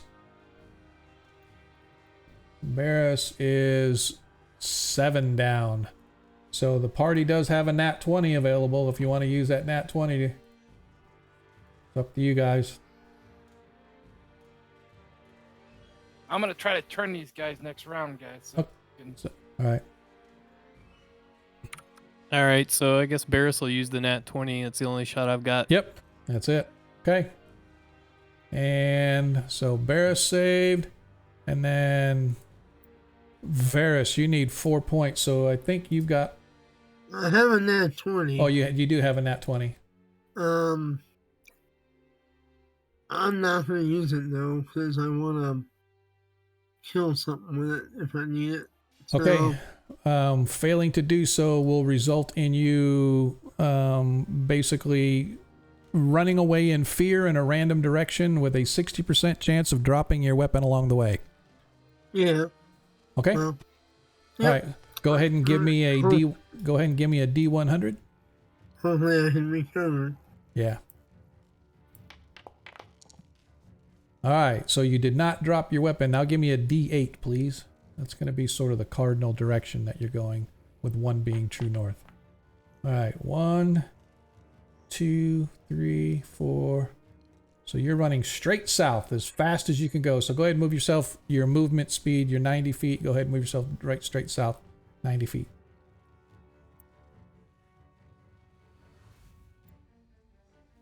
That was 40. That was 45. You got another 45 feet to go.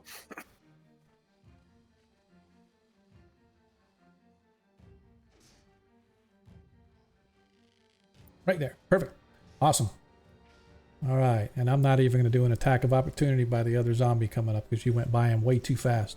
Probably because you was invisible. All right. Yeah, I'm going to turn invisible. Yep. And this one, actually, no, I forgot. Sorry. I forgot to do the attacks. Because he only gets the 1 attack. And that is the worm attack on Barris. So let us go. And he misses. Of course he does. Dumbass. All right. So now this one comes in. I need everybody in the room to give me a saving throw versus spells. Except for, except for those that are out of range now. Oh, no. See ya. Wow! Barris failed. Oh.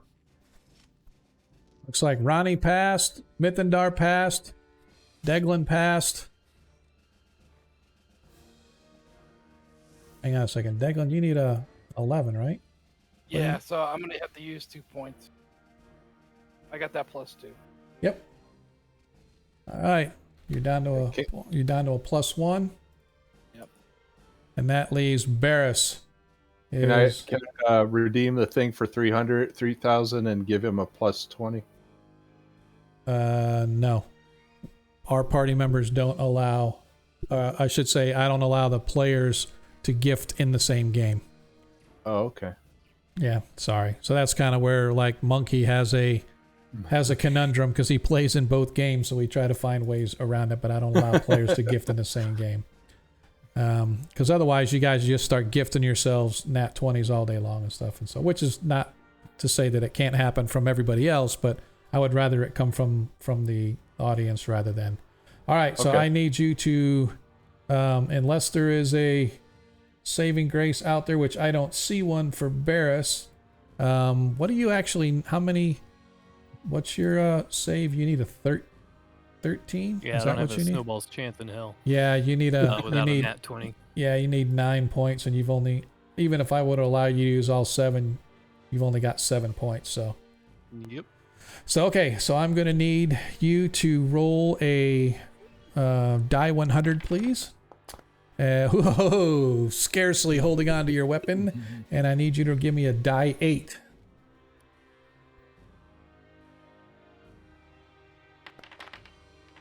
One, you run straight north as far as you can. I want you to run straight head first into that wall. That's as far as you can go, is to that wall. As far as you can go. And I'm going to say there's a 10% You may have chance. to move me. It keeps telling me I can't do it. Oh, yeah, because you can't go through the wall. This is as far as you can go. And I'm going to roll, and there's a 10% chance that you're running so fast you forgot that thing is there.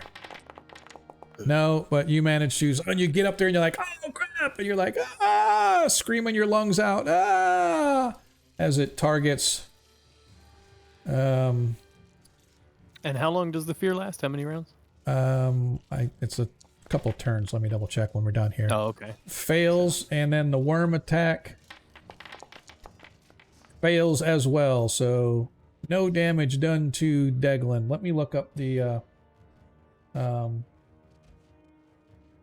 fear. Yeah, I mean, if it's several turns, please continue on with combat. I'll be here all night. Yeah, it's the same as a fear spell. So whatever fear spell is. Yeah, I'll look it up. Yep. Thanks. And if you guys would give me, okay. What was your wisdom? 17. You get a +3 on your attacks against fear. I'd have still Yeah, you would have still failed. Yeah, failed by a landslide. Yeah. He would have had to use all 7 points, which he couldn't. He's still there. Yeah, he can't regenerate. Okay, cool. And I think we are at the creature. What does she want to do now? As she looks at Zadkiel and her eyes just sort of light up and her mouth opens wide like she's going to swallow your face, and suddenly you see this little spark, this little smoky sort of ash sort of begin at the back of her throat, and suddenly she breathes outward. As she does, this noxious gas comes first and a little spark ignites it, and her whole mouth erupts in flame as she breathes fire on you.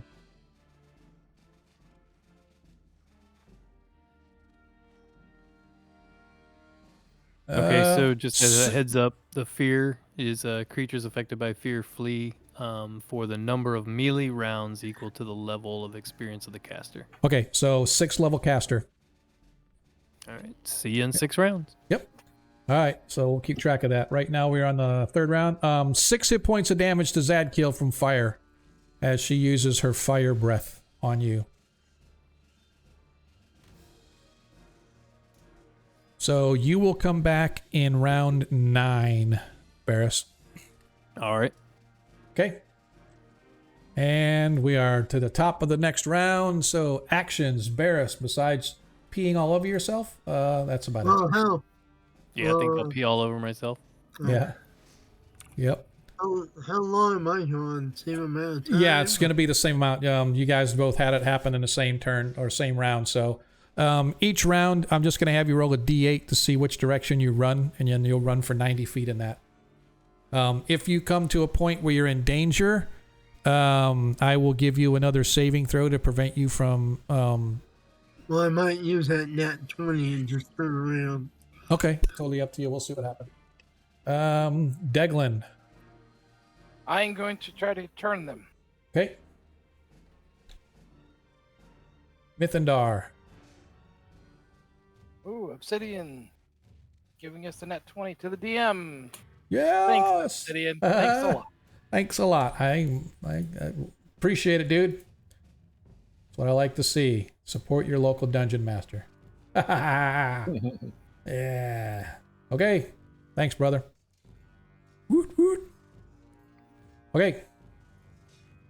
Next. Who's up for Mythendar? Actions?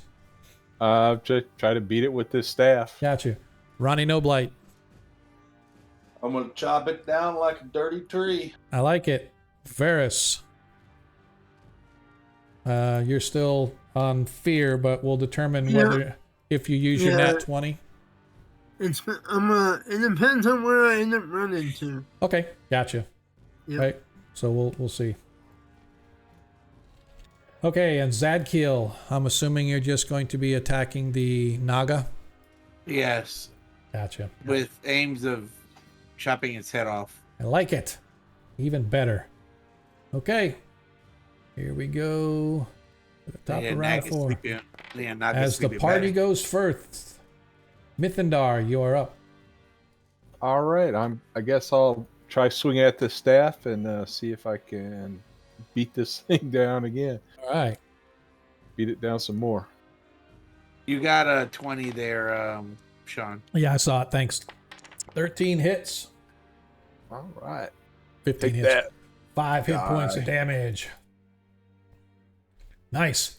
As you beat it, little bits and pieces of its flesh and whatnot fall off as it's easily to hit. They just don't go down easy.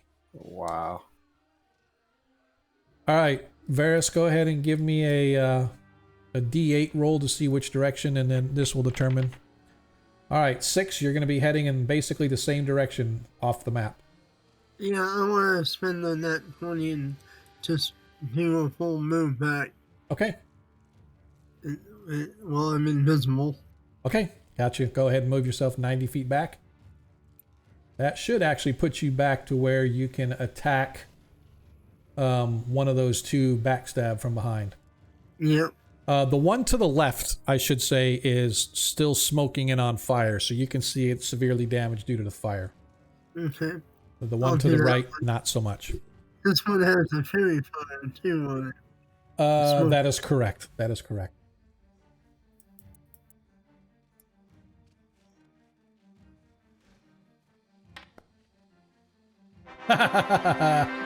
Yeah, I'm sure that'll do it.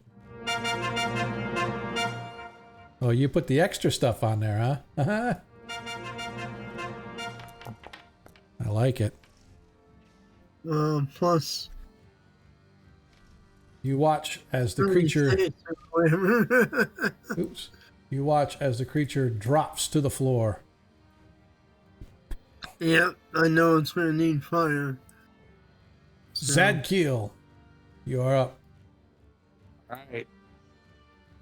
Armor class 6. Yes, and as I'm striking, doing my Lords of Light and calling for my god, I tell the Naga, "This will not end well for you." You need a And 10 or better to hit it. All right, so I slash.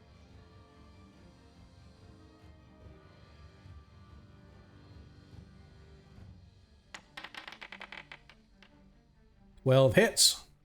I slash again. Oh, the second attack misses.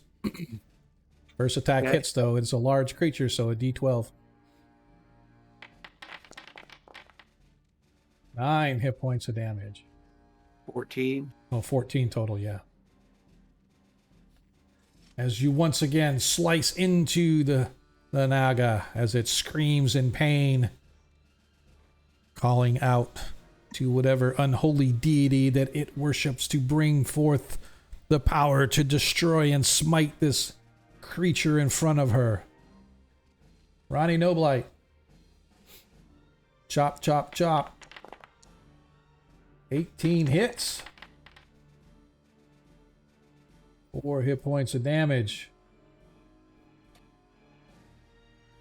As Your blow also causes this undead, unholy creature to drop to the ground. Deglin. All right, I'm gonna try to turn. You know, there's only one left, by the way. The other two have dropped. There's only one left right there at the doorway. Well, I could just try to hit him. Yes. Can you Yep. make fire? No, I don't have it. I can make a torch. Oh, we'll do. Yeah, we're all gonna light torches. Yeah. So go ahead and do whatever you want to do.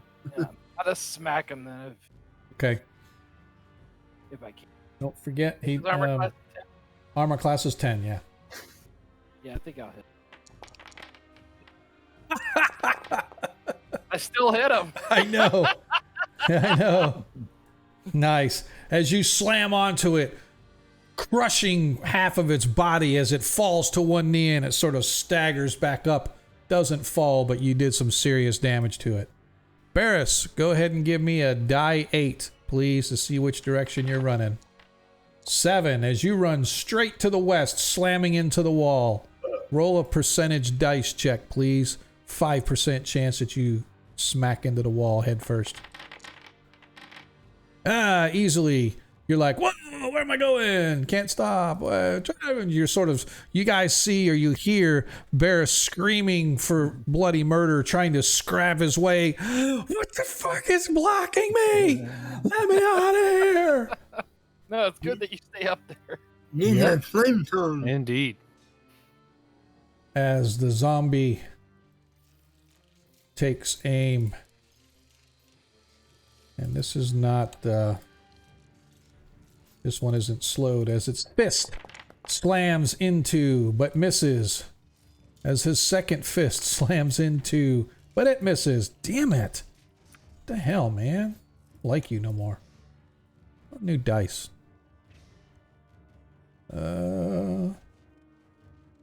Oh, okay.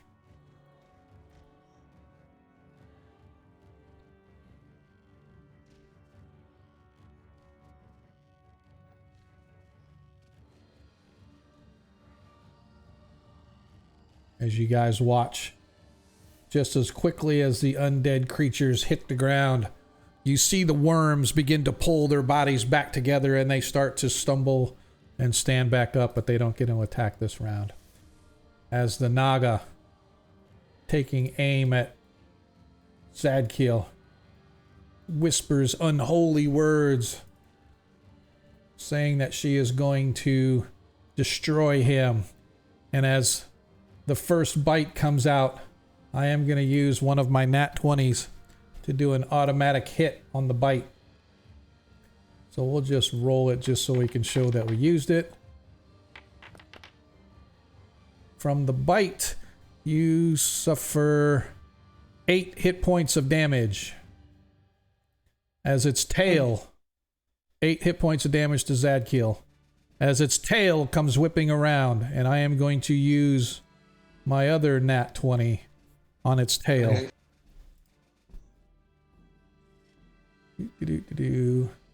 And we'll just roll just to see. That hit anyway. Alright. So for the tail, hang on just a second.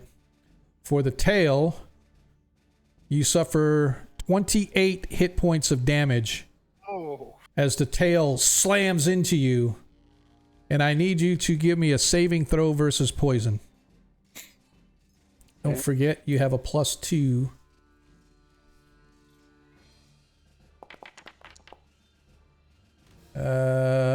As you easily make your save with your +2 and all that stuff around. You feel as the poison, its tail sort of slams, her tail is wicked fast and it whips around, coming right through into your chest, almost like somebody injecting venom directly into your bloodstream. As it slams into your chest, you just feel it sort of pump into you, and you feel lightheaded for a second, and your eyes grow heavy and droopy. But you shake it off as the power of Cuthbert swells through you, and you know that this is a do or die fight, and it is not going to be you who dies this day. And you remain standing and avoid the sleep poison that she injected you with. We are back to the top of the order. Mythendar, actions. I was going to light a torch and then try hitting Okay. it with a burning torch. Gotcha. Okay. Barris, you're still on the fear. Deglin. I'm gonna try to turn them now that they're all back awake. Okay. Ronnie. Now, can I just pour oil on this bad boy, DM? Sure you can. You just need to hit armor class 10 with oil. That's all you need to do. All right, well, that's what I'm going to do because he's going to have a torch, so that'll work well. Gotcha. All right. Varys. I also am going to lay a torch. Okay. And Zadkiel, I'm assuming you're using your sword. Yes. All right. Righty then. Let us roll for initiative. As the creatures gain the initiative first, as he stands up, targeting the elf.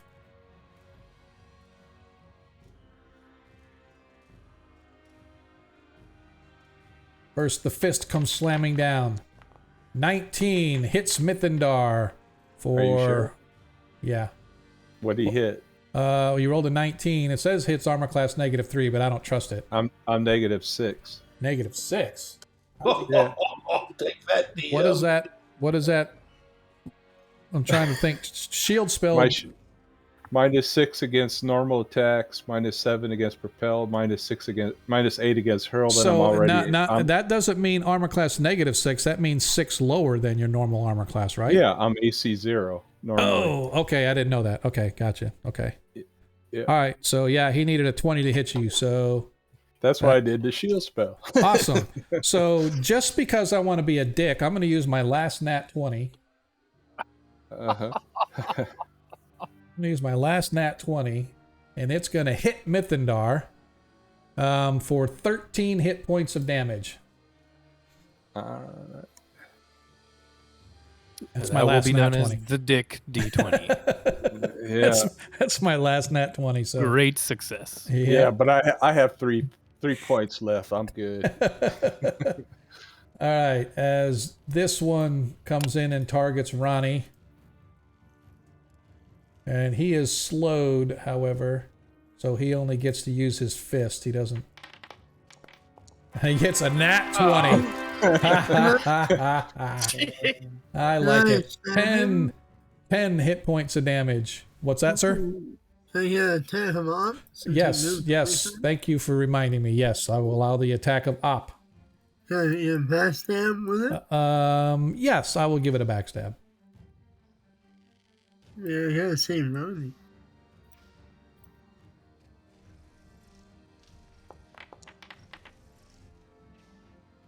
Twelve hits. As you take that creature down before it hits Ronnie. So Ronnie, you do not suffer any hit points of damage. Oh, all right. As Varys sees it moving away, quickly cleaves it, and once again drops it to the ground. I feel a lot better now. As the one turns around, decides to target Ronnie, because Ronnie hasn't been targeted. I mean, not Ronnie, but Varys hasn't been targeted. He... this is one of the slowed ones, so he only gets the fist attack. AC 0.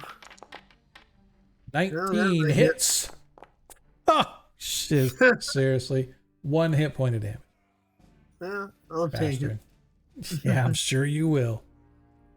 As the Naga eyes, and let's see, I have to double check something here real quick. If you guys will just give me uno momento. Calculating the best way to kill me. Severed head or severed arms.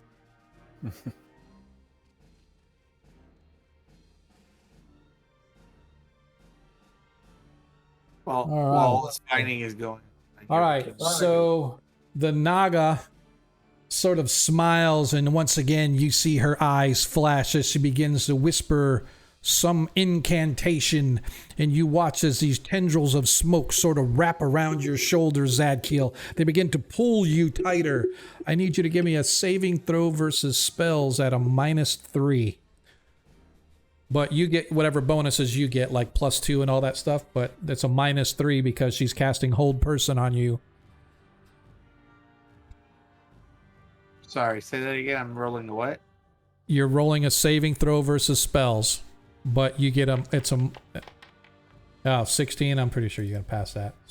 Yep, 13. Even at a -3, it's a 16, so you pass. So you feel these tendrils of energy sort of wrap themselves around you, but once again, the power of St. Cuthbert floods into your veins, and you burst away as she screams in frustration at another one of her spells having been thwarted by you or your god or whoever the hell it is that's on your side rolling the dice.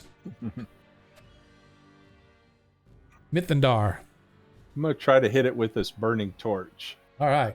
Say it's going to be a 1d4 damage if you hit. Oh, 1d4. Oh, I If better you change this. I didn't know if it's. I put 1d6. Okay. Yeah, it's just because I'm just going to say it's a improvised type of a weapon, so it's not quite as much as a club. 7. Don't forget, does this one had fairy fire on it, so you get a +2, I think. So it'd be a 9. 9 still miss. What do you gotta do? What do you need to hit armor class 0 or 10? Armor class 0. Well, Armor class 10.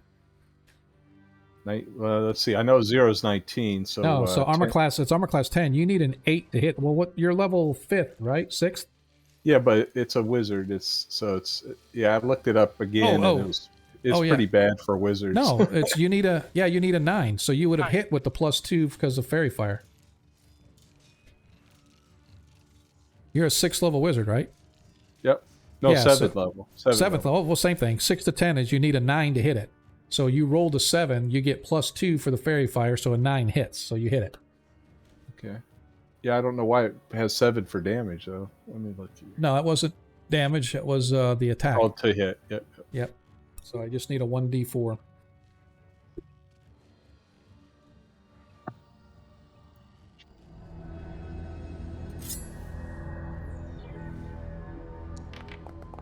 All right. Hey, D&D for awesome, man. Time out. Let's take a quick. How much damage did you do? I didn't even see what it. 1. It's just 1, yeah. But man. it could. Is it fire damage? It is. It is fire. First of all, I want to welcome everybody that just rated in. Hope you guys are doing well on your stream or whatever it was you're doing before you got here. Mods, can somebody get a shout out for our raiders, please, or hosting, I should say, not technically raiding. They're hosting us. I appreciate it. Oh, and thanks for the follow, man. Thanks, man. Awesome. So for those that don't know, we are Agora Quest. We are here every Monday night from 7:30 to 11:30-ish for our first edition Dungeons & Dragons game. If you guys don't like first edition D&D, that's fine, because we do 5th edition as well. We every Friday, or every other Friday, I should say, we stream same channel, same time, just a different edition of the game. So come join us in either Monday or every other Friday. We do stream this coming Friday. Then we have a couple weeks off because we are sort of off cycle because of some vacation kind of stuff, man. And now that we kind of got that all sorted out, we'll be back on track. So like I said, Monday, this coming Friday, and then we're back on track. I think September 9th is our regular 5th edition game. So hopefully you guys will come by more often. Come check us out. Our party is currently on a quest to save the Paladin's Warhorse, a gift from his god, as he's reached that level now to where he's going to be getting this Warhorse from his deity. And so they are in the boss fight now as they are fighting some undead, some man scorpions, and the Paladin is in a one-on-one battle with a Naga. And not only is she a badass Naga, she's a spell-slinging badass Naga. So he's got to do that fight on his own, so we're hopefully going to work our way through that. And then from there, man, we'll check out and see what's going on after this. So D&D for awesome, man. Not sure how you came by our stream. Hopefully it was from one of the other folks that was telling you that we're out here, but we definitely appreciate you guys coming by. And anybody that's on my stream that's a follower, if you're not already a follower, of D&D for Awesome. Make sure you guys get over there and follow them as well. So awesome, man. I definitely appreciate that. And so just a real quick recap. If you guys watch our stream for a while, you can trade tokens in to give our players nat 1s and nat 20s on their attack rolls. For every 100 bits that are streamed, you can give a +1 to a dice roll to any player. All you have to do is whenever you do any of those actions, just let us know who it's for, whatever character, player, or whoever. If you can't decide, just tell us it's for the party, and then we'll decide who it goes to. So yeah, that's kind of the gist of it, man. So let's kind of get back into this. Where were we? Man, I like when raiders come in, but I do have to say that I get all discombobulated and confused and what the hell's going on. So Mithindar has just struck for 1 hit point of damage against the son of Kius. And let's move on to the next person. Varys, you're up. You now have a lit torch in your hand, similar to Mithindar. It's a die 4 damage if you hit, or you can just set fire to the one I next. just want to set fire to him. Gotcha. So that will be your action. Good. Good to go. Zadkiel the Righteous, as you have felt this energy of this hold person spell sort of take hold of you, you burst it or burst free from the effects, knowing that she is an evil, not just a snake creature, but she has deific power. She's getting power channeled to her through some deity or perhaps some magic user of some kind, but she is not something to be trifled with as you face your enemy now. Your action, sir. As I strike. What round is this? This is the 5th round. So you should have 2 attacks this turn. Okay. That's what I was trying to figure out. I take it back. No, 1 attack this time because you did 2 attacks last turn. Okay. I'm going to, just make a comment to her as if I will not yield. I've faced Medusas in my life. And you can tell that she's frustrated that this is like a couple of spells that she's slung at you and the poison of her tail that you have overcome, and she is obviously frustrated. You have not followed faithfully to the one snap. true righteous God. Corvus, man. What is up, my brother? I appreciate this. Now, see, this is what we're talking about, all the love given out here. I think Corvus is trying to butter me up for Friday's game because he's a 5th edition player. So, man, I definitely appreciate it, dude. Come in here and drop away, man. That is awesome. Awesome, awesome, awesome. Hype, hype, hype. Are we even close to a hype train? I don't even know. Oh, nat 20 for who, buddy? Nat 20 for the DM. He's buttering. Yes, he is. Hey, thanks for all the subscription gifts, man. I definitely appreciate that. You're hyping his subs. I love it. Awesome. Hey, man, I appreciate it. As I said, man, everything that you guys do for our stream goes right back into the stream, no matter what it is. If it's a bit cheering, if it's, just tokens for giving the players nat 1s and nat 20s, 100% of what you, the community, gift to us goes right back into the stream. Hosting services, content providers that I subscribe to, you name it, everything goes back into the stream. So these maps that we got, I go out there and I find them or I purchase them or whatever the case may be. It's all because of what you guys do. And stuff like that, man, brings a tear to my eye, Corvus, but it's still not going to stop me from killing you on Friday. So let's just beware. All right. Yes, and remember, I'm the healer, Corvus. This does not look well on you. Exactly. I'm pretty sure that Nilo's going to be getting skipped a few times during the healing sessions come Friday. Did I miss you? I'm so sorry, my brother. All right, Zadkill, your attack. All right, so so I'm just basically insulting her, and really just with my fountain devotion, I'm just brewing out just like lecture from Saint Cuthbert being the best, and she's gone the wrong path. Gotcha. Which is why her spells don't work, is what I'm taunting her with. Okay, here we go.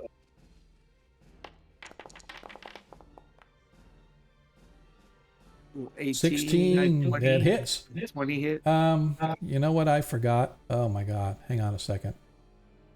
Give me just a sec. Did forget my holy avenger, did No, I was thinking Oh, about okay. that, but then I remembered that I beat the crap out of you with damage, and I. All right, so 37. I should be 37 points down. you're 37 down. Okay. Yes. I've 37. been keeping track. All right, I just Oh, want to wait. make sure. No, that's how much damage I've done on her. I don't know how much you've done. Oh, I was gonna say, yep. So I was just look. So she attacked with the bite, and she did 4, and then 24, I think, with the tail, I think. yeah, she did. Actually, she did 28. So 28 and Okay. 4. So she did 32. You're actually right where you're at. Yeah, that's exactly where you should be. You're at 31 right now. Okay. Okay, good. All right, go ahead and so you rolled and you hit. So go Yes. ahead and roll your damage. She is large, so it's a D12 plus your strength. Come on, St. Cuthbert. I kiss my sword. 5, 10. 10 total. Nice. Once again, you swath across, cleaving through her, carving her up. She still has. She just looks like she's in such good health that she's smiling, but she's screaming at the same time in pain as you batter her with your blade. The magical energy released into her is definitely taking its toll, but she still stands.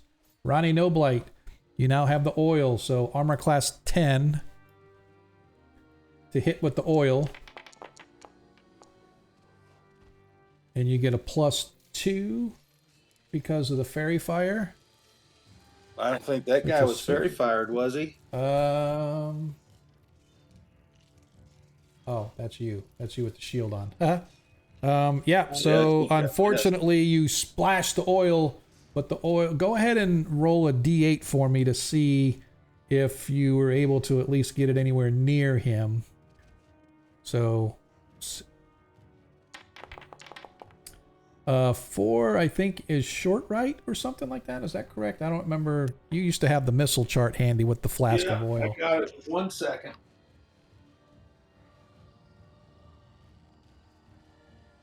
A 4 is short before, so right in Short front before. of. All right. So go ahead and give me a D4 damage as the oil splashes just enough at its feet that Mithindar slamming it with the torch manages to at least ignite it a little bit, but nowhere near what you were hoping for. Deglin. All right. Should I turn or should we smite? I think I'm gonna try to turn. Okay. They turn as mummies. 15. As you watch as these creatures go to crawl away, I am going to give Mithindar. Go ahead and give yourself a an attack of opportunity with the torch. What about Ronnie and the Cutlass? I was going to say that first, but Mithindar misses, so Ronnie, go ahead and go with your cutlass. 5, miss with the cutlass. Oh, you did hit. goodness. Sorry, no, you hit. It hit with the cutlass, I think. Hang on. Because you had the +2, so you hit a 7. Yeah. What level clear? Yep. You're 7th level, Ronnie, or 6th? 70, yeah. Yep, you needed 7. a 6 or better. You needed a 6 or better to hit. So you hit for 8 hit points of damage. Although it doesn't fall, it takes some serious damage as it disappears. All right. I didn't know they had such bad ACs. Because Deglin is turning, he doesn't get an attack of opportunity, but I am going to give Varus attack of opportunity on the fleeing one. Backstab or not? Yeah, as he's running past you, I'll do the backstab.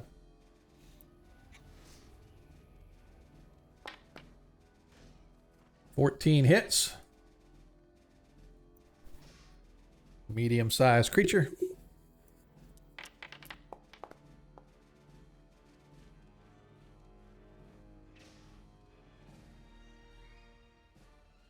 17 damage. Oh. As it drops like a stone. Time to burn this one too. Burn, baby, All right. burn. All right.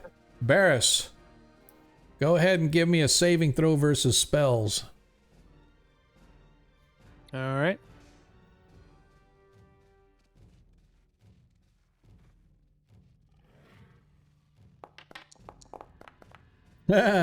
Failed to save again. Go ahead and roll a d8.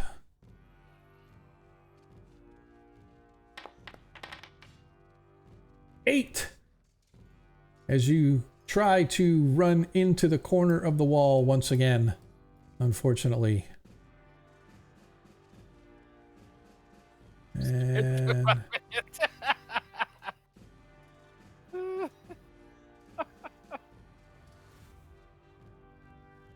What's that smell? They call me the streak.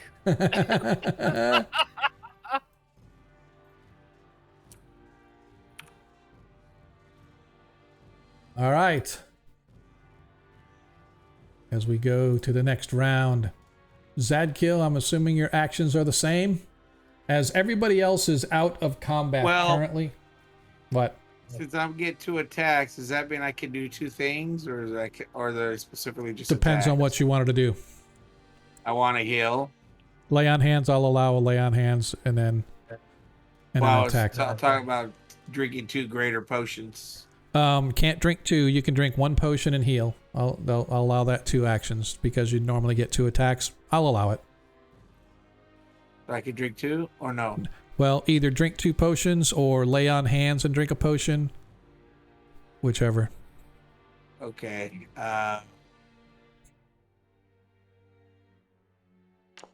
I'm going to probably lay on hands and attack. Is that an option? Yep. Okay. But it gets to go first. It gets the first attack. And does it zoom in on? I am going to, just so I can, and just so as you guys set fire to the other zombies to get rid of them, Yay. I am going to move you guys to the other side just so I can keep everybody on the same section of the map, so I don't have to keep scrolling back and forth. All right. You guys will come over here and you'll be the pit crew. You'll be down there and sort of watching everybody. I'll be talking to that horse, DM. Hey, but where am I gonna run over here? Yeah, I know. Well, now you got a chance to run off the cliff. All right. As the creature launches an attack, a bite attack on Zadkiel before he gets a chance to heal. 18 hits. You suffer 1 hit point of damage, Zadkiel. And I will take that off. That leaves you at 30. Oops, not 330. That would be nice. Down to 30. And I am going to use my natural 20 on its tail attack. Probably did. Nah.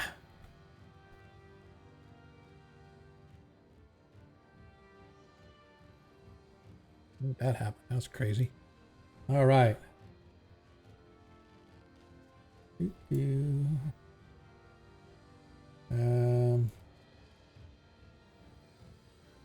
We're all waiting in suspense. All right. So let's see. 9 plus 16, 25 hit points of damage from the tail. Jeez. Plus Nine- max. Huh? No, that was with the max. Oh, okay. Yep. Oh, I'm sorry. Hang on. Sorry.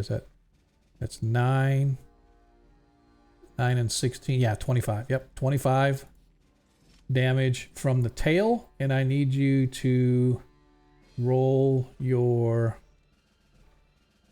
a saving throw versus poison, please. Okay.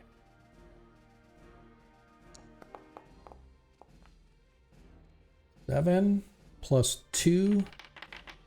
Plus his cloak. Yep, 7 plus 2 plus 3 plus 4 plus 5, so that's 12 total. And you need an 11 or better. You pass your saving throw. Did you cast prayer on me? Not yet. Oh, I thought you did No. before I left. No.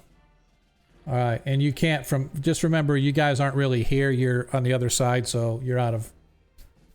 But I see unable to cast spells from over there. So that's her turn. Zadkiel.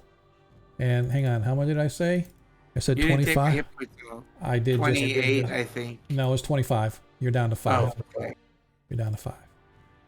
All right. So you're gonna potion, or you're gonna lay on hands and attack. Well, this changes the situation now. Yeah, you get 2 attacks. Yeah, but you should not even phase, and I'm about to die, so I'm going to Maybe. lay hands. Okay. And potion. Oh, okay. I can't afford to attack because it's too okay. much damage. So lay on hands. You are a 6th level, so you get 12 back, so it leaves you 17. Yes, sir. And then go ahead and roll for the potion 3d8 or 3d8 plus 3. 14 more, so leaves you 31. Nice. All right. Now we go to the next round. And we roll as she gets to go first. She's hideously pissed off. She's seen all this damage you're taking, and then she watches as the energy flows from your hands, knitting the wounds, healing you up as you dodge her, and you quickly quaff one of these potions, and she sees the health revitalizing, and she just freaks, and she once again breathes out at you as you watch the flames come swooping over the top of you, scorching you, singeing your beard and mustache. Your hair is sort of starting to sizzle and burn as you suffer 6 hit points of damage from the fire coming out of her mouth. Okay. Your attack. You get 1 attack this round. Let's go. I'm gonna do like I do since I got an audience there. I'm gonna do like on The Price is Right. Healing or attack? What? Healing or attack? Attack! $1, DM. No, I'm going to. I go. This could not be a stalemate, and I kind of like recluse from healing myself anymore and just go at it and strike at her. Okay. And I say the word I, and I'll complete the other phrase when I hit. Oh no! Why did it say you lost connect? Oh, I know. Yeah, I said the same thing, and then it came back. I was like, "What?" Hey. I was like, "No, no." Okay. There goes. 17 as you strike. Come on, give me a 12. That's 11. I'll take it. 11. Nice. She's looking a little winded and a little wounded as she is really not happy with everything that's going on. Hey, Divine Nation, thanks for the follow, man. I appreciate it. Man, we're getting the love tonight, man. So hopefully you guys are enjoying the show. I'm enjoying what's going on. It has been a lengthy boss combat, as I hopefully had planned. I should say not hopefully, but I did plan it to be. So let's see if we can't finish this thing off. Lost connection. Here we go again. Third time. I know. I don't know what it is, and it's not us. I know that they've been having issues with their servers. I know their payment server was having a problem, which is no bueno. But all right, so let's go to the next round. See who. They gotta pay that bill. Hang on, it's not letting me do the next round. All right, stand by as I refresh the page. Well, we can just say that the Naga dies and I get the worst of it. I was gonna say that, but it's so much more fun if I can kill you. I am. Give me just a second. I had to refresh the DM screen. It's probably gonna make me relog in. Let me see how I'm doing on my. Yeah, we've had some serious connectivity, at least as far as OBS's go. So hopefully the stream wasn't too badly affected. But give me a second as the page is coming back up. And now I'm stuck. Yeah, I don't know if you can see on the stream, it's saying, oh, lost connection.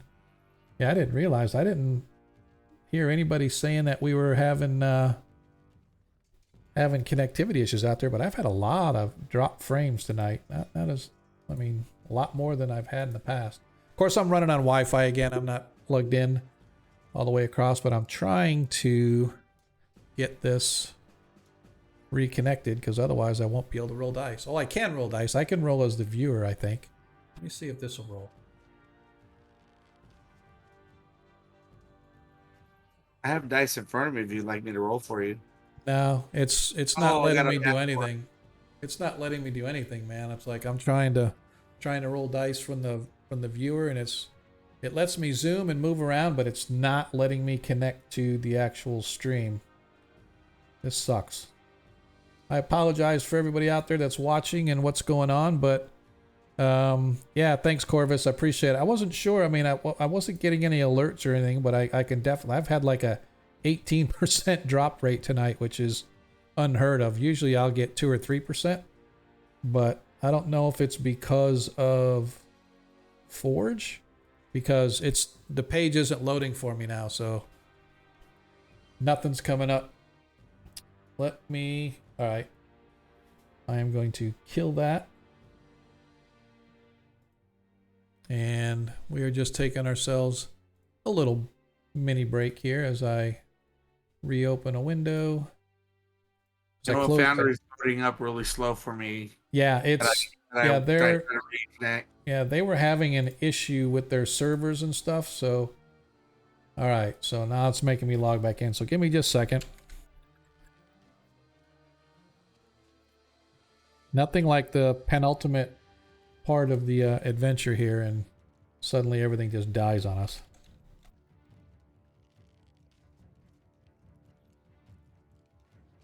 Okay, welcome back. Payment processors having issues, no kidding. So is the rest of your servers. And relaunch my game.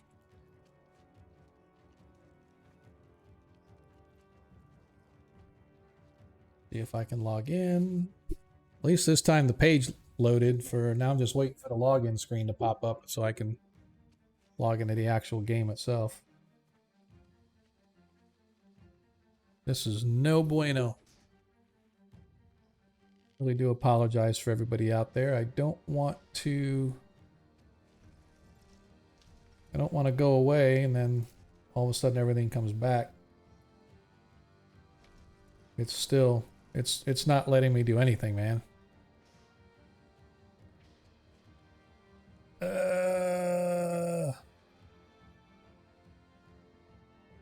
Yeah. Okay. Now it's up. So here we go. Yeah, now it loaded up quick. Yeah. Maybe they're putting updates or something. Or maybe they're like, oh shit, we need to scale. They see that Agora Quest is online. They got all those people out there watching our stream and stuff, and so they're like, holy crap, they're tearing down the server.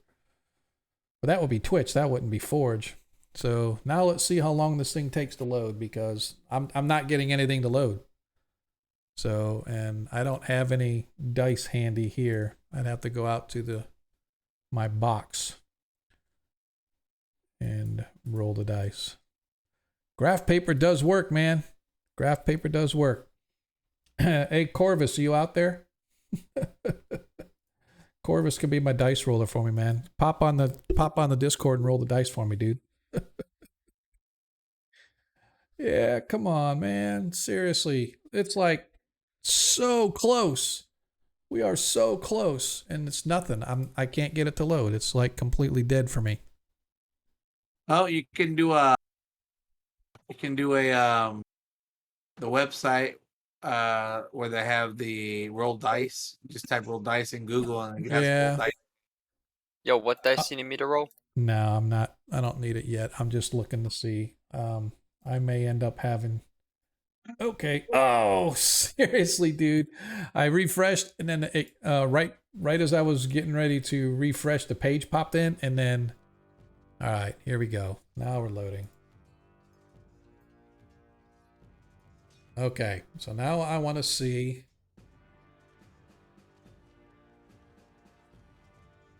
Okay. Now I want to see, can I roll my dice here as... All right. So that wasn't Zadkiel, that was me. All right. So now if I can just get the other... All right, so whose turn? So Zadkiel rolled and hit. Nope, horse hasn't died yet, Barris, so welcome back. So let's see here. Oh, my page is loading. My DM page is loading. We might have a looky there. All right, it's just really, really slow. So I'm just waiting for the rest of the page to load. And I can get my chat stuff going. Okay, so got rid of that. So Zadkiel, you rolled the 17 and you hit. And you did that damage. 11, yeah. Yep. All right. So now, let me bring this we down. lost some back. All right. All right. So now let's see. Now we go to the next round. There we go. So now I can roll initiative. And Zadkiel wins the initiative. Zadkiel, your attack. You get 2 attacks this turn. No, I only get 1. Oh, that's right. Wait, no. No, you get 2 this time. You get only 2 have this one. time. Because you did the 2. You did the 2 healings. And then the next turn, last turn, you just attacked 1 time and did like 6 or something. Right. And now you get 2 attacks. Okay, my bad. Ah. Yeah, I'm not resorting to healing. I'm devoted my devotion to the horse. Hold on, Mr. Ed, here we go. And I'm gonna slash down my sword with all the everything I got. Okie doke. And there I go.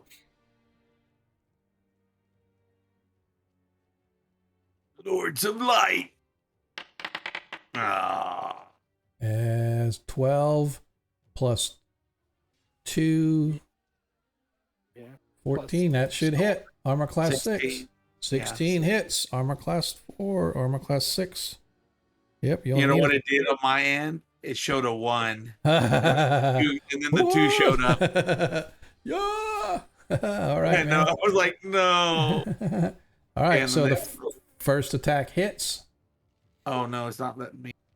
Wait, there we go. There's a second roll. Come on, 20. Nat 1 on the second one. Well, your first attack hit, so go ahead and roll.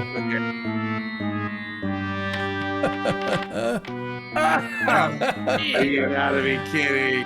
This is ridiculous. You got a 1 plus 5 plus 6. That's 7 hit points. 6 hit points total. So explain to me exactly what would happen were you were to kill this creature with this blow. What would it look like to your friends? As I came down on it, I would slash as its tail is about to attack me. Its tail would be evened with the height of its head, and as I slashed toward it, I would cut its head off. But I would hit it first. Mm-hmm. And it sliced through his head, and then at the same time sliced through the tail, leaving 3 pieces. So you guys from the other side, you watch as this Naga creature leaps at him, coming at him with her fangs open wide, her tail whipping across, and Zadkiel, almost as if possessed by a demon god or some kind, does this pirouette, comes back with his wooden blade, cleaving through her neck from the bottom, coming out the top. And as he does, he completes the pirouette move, bringing his blade down, slamming through her tail. And you guys watch as the head and the tail go skittering off the top of the ledge here. Click, click, click, click, click, click, as they roll down like 2 small boulders down this rocky outcropping to the south. Ka-clunk, ka-clunk, ka-clunk, ka-clunk. And with a final hissing scream, the still alive head disappears into the misty river of the undead creatures floating through the ether. And as that happens, suddenly all of you find yourselves standing where you are now.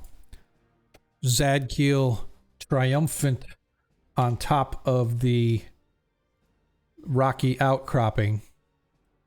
The horse kneeling down on its two knees, almost dead on its feet. The lightning that you have seen shimmering up the rocks continues for perhaps 2 or 3 minutes when suddenly it just sort of stops. The ground begins to shake. Rocks from above begin to tumble down slightly. The chains explode off of the warhorse as it struggles to get back to its feet. Where do we want to do? Can the horse walk? Yes. Can we loot the place? You can start to look if you want, but as I said, the ground is beginning to shake. You guys hear the rumblings of the voices get louder as the river of bodies, for lack of a better term, the spirit bodies. Turn the boat out.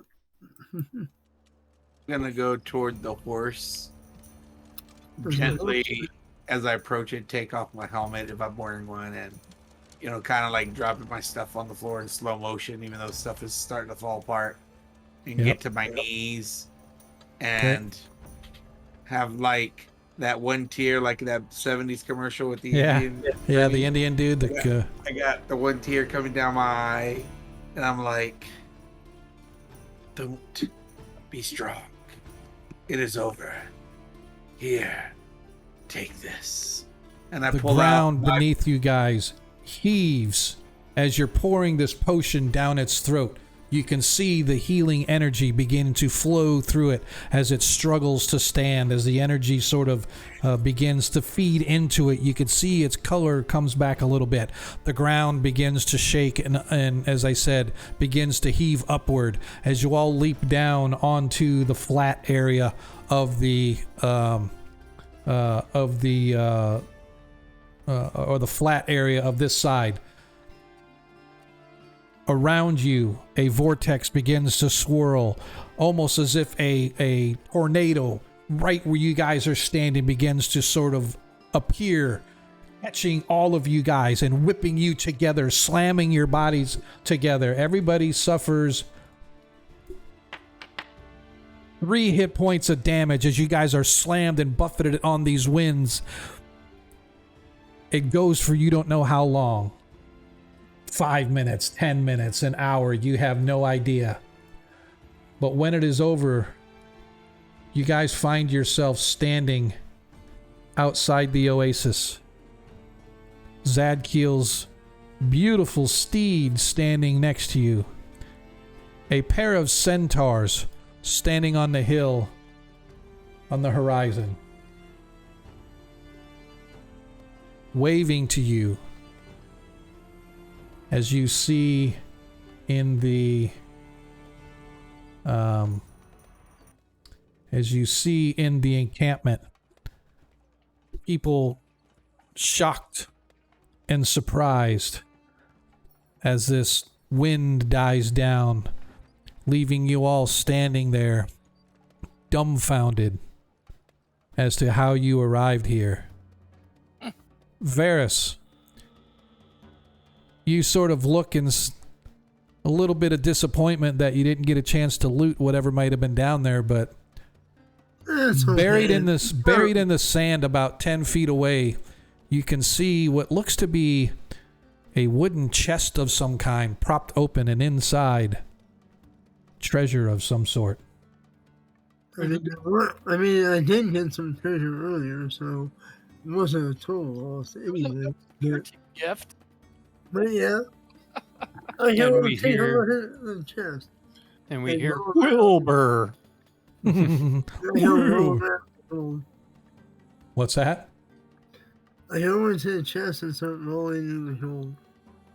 Okay. I'm just kidding. In the chest, as you, first of all,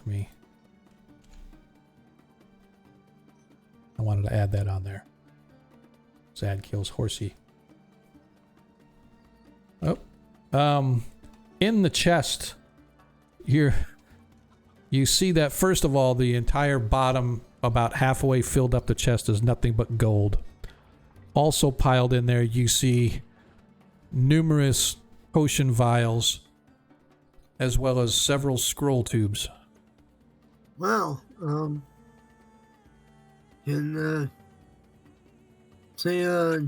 you want to help me carry this?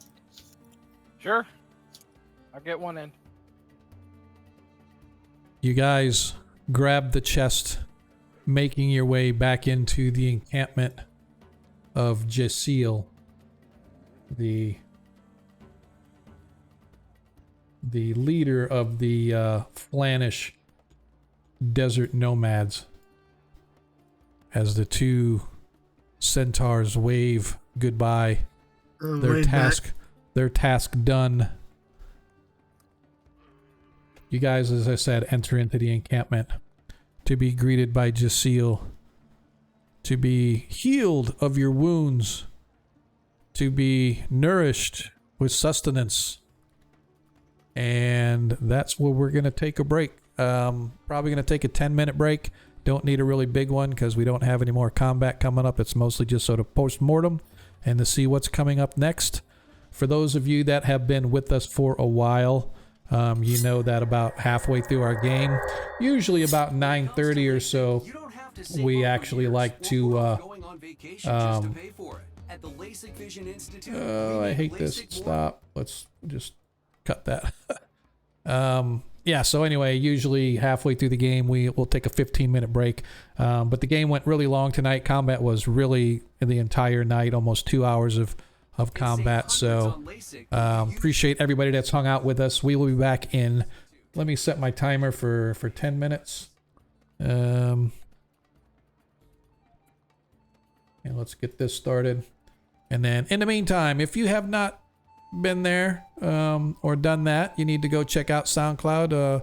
Our very own Monkey Boogers, or he who does all of our artwork and our music and all this good stuff, man. So we're going to be entertained by the sweet silky sounds of Monkey Boogers as we finish off tonight's 1E one shot, which is actually one of the, I think it's the first one that we've done that wasn't a store-bought. This was completely homebrewed, just something I threw together so Zadkiel could get his groove on with his Paladin's Warhorse. Zadkiel, one thing before we go to break, I want to make a note of, as your friends are bringing in the treasure into the encampment, you inspect your Warhorse. You see that he is coming back to strength. The potion that you gave him definitely did the trick. You, however, are the one that is going to dub him whatever his name might be.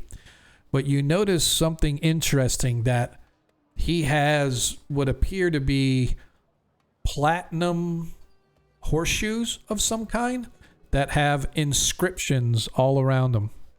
Arcane inscriptions all around his horseshoes. Do I know what they be? You instantly realize that he is wearing horseshoes of the Zephyr. I don't know what that is. That means that the horse does not have to, you can go across any terrain, including water, riding your horse. Yeah, he can like run over everything. Those are badass. But anyway, we're going to be back in about 10 minutes, folks. Appreciate you guys hanging out with us. Hopefully you'll hang out with us to the very end as we figure out what the heck we're going to do next, where our party is going to go next, what could even come close to topping such an eventful adventure. So again, appreciate you guys hanging out with us. We'll be back in about, actually like 7 minutes and 40 seconds now. So.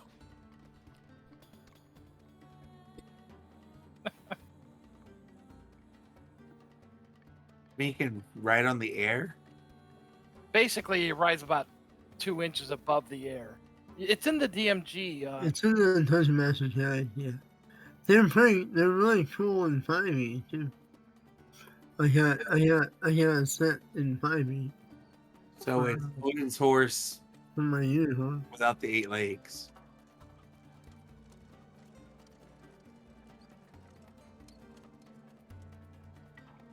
That's okay, because I was going to change my class now to a fighter. All right. Just These kidding. iron, What?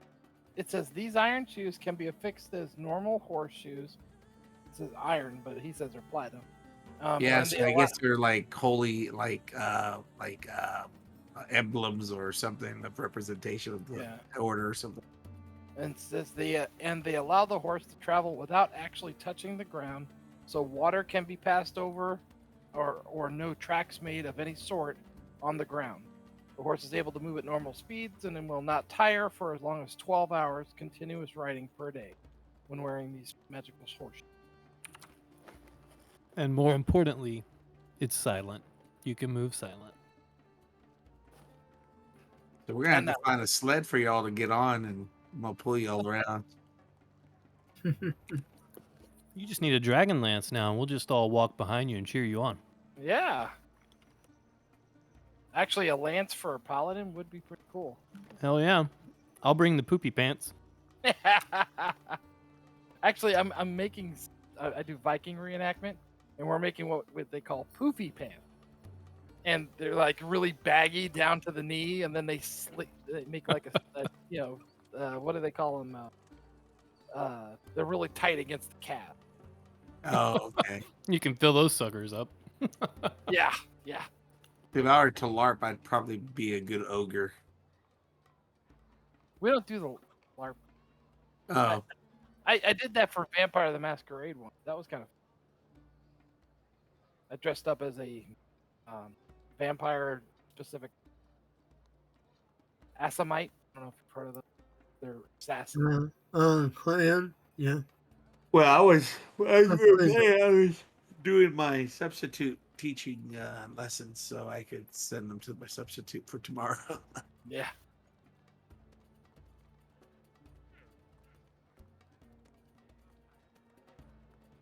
Wow. I don't really know the magnitude of this because I've never had a horse, I've never played a paladin, I've never done any of that.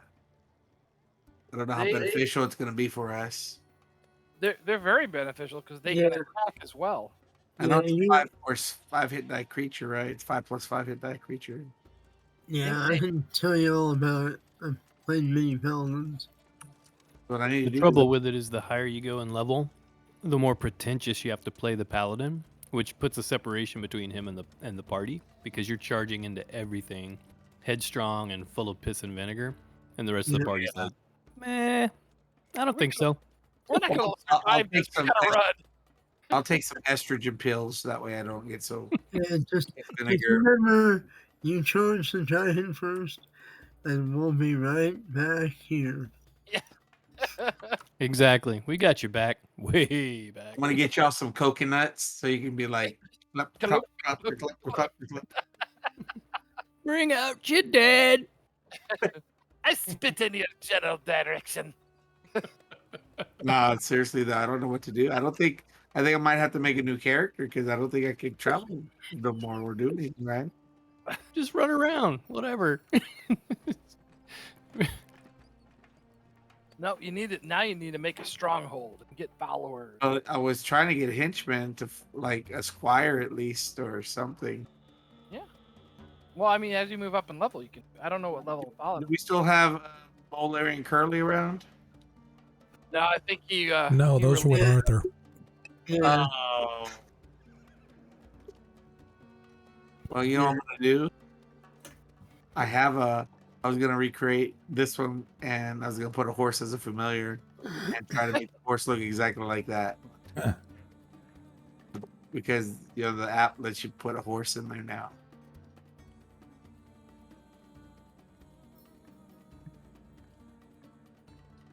We are coming back in about 2.5 minutes, folks. Hopefully right, you'll hang with us.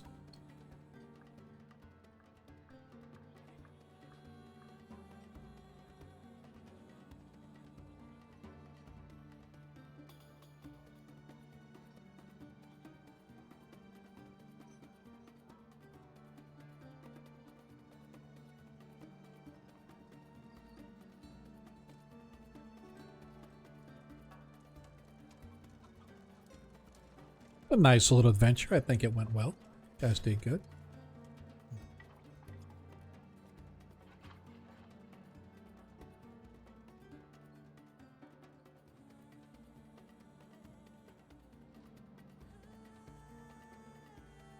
Yeah, seriously though, if you need paladin advice, Monkey, I've played lots of paladins in several in first and lots. I've never played a paladin, but I stayed at a Holiday Inn once. Did you ever play a cavalier out of the Unearthed Arcana? You know, I always wanted to, but I never did. I thought they were kind of cool. I thought they were kind of cool.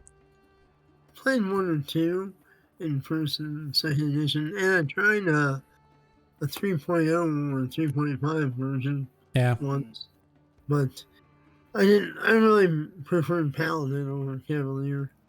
Yeah. I just took Mounted Combat or whatever and did that instead.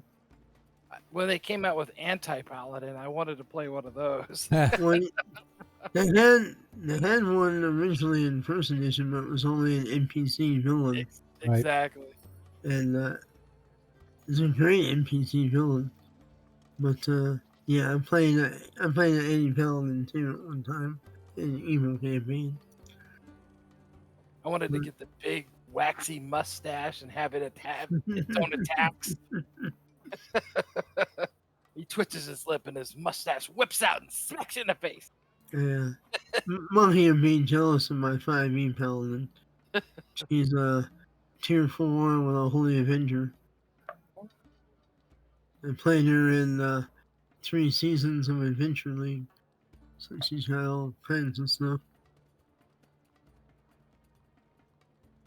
And here we go. Back to in-game. Hello, everybody. Welcome back to 1A1 Shots. For those that don't know, I am Sean, still your host for tonight's game. Still bringing you together with the finest first edition gamers that the Twitch has to offer. Bringing you the best 5th edition players coming on Friday. If you guys want to come check us out this Friday as well. We have just completed our Paladin's quest to pick up his warhorse, and we have now been swifted along to the oasis in the middle of the bright desert, where our party now has arrived, as Zadkiel has come to realize that his steed is not only a steed, but he's a mystical steed with some pretty badass horseshoes to go with it. The only downside is this awesome steed has no saddle, no bridle, no bit, no nothing. So I guess you're going to have to break out the fat cash to give him some barding and all that other good stuff that paladins like to have on their horses. So, yeah, speaking of fat cash, what's in this chest? Yep, leave it to the thief to want to know what's in the chest. Oh, yeah. Oh, yeah. Yeah, that's okay. That's why we keep them around. I mean, I have plenty of gold. That's true. So, first of all, you find 6,000 gold coins. Nice. Second of all, you find 1, 2, 3, 4, 5 potions. 1, 2, 3, 4 scrolls and a map. Right. All right, wizard. Identify this stuff. Break out that identify. Well, I mean, take a As you guys, as we advance our timeline, as you guys remain in the oasis, recuperating, renourishing your spirits as much as your bodies, recuperating Zadkiel's new companion. You managed to identify everything that was in the chest. First of all, obviously the 6,000 gold. Second of all, the potions are actually, the first one you find is the Naga poison. Oh. So the poison does 2 to 12 hit points of damage, and if you I'm sorry, that's what her tail did. The poison itself does 1 to 2 hit points of damage, but it puts you to sleep for 2 to 4 turns if you fail your save.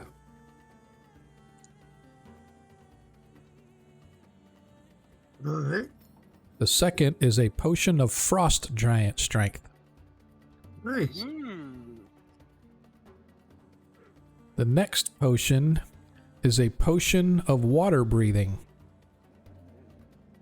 Hmm? The third potion is a potion of flight or fly. All right. And the last potion is a potion of vitality. I don't remember. Nice. Vitality does things like, I think it, trying to think, has to do with like diseases or illnesses or something like that too. I'm not 100%, but. Like restoration or something. Yeah, not quite that powerful, but still along those lines, yeah. Yeah. So the scrolls, on one scroll, you find there's a spell of ESP, Detect Illusion, and a spell called Fire Breath.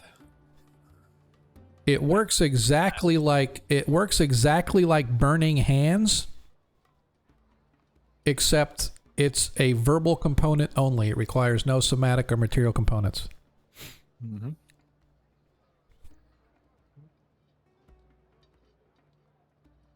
You also find a scroll of protection from demons,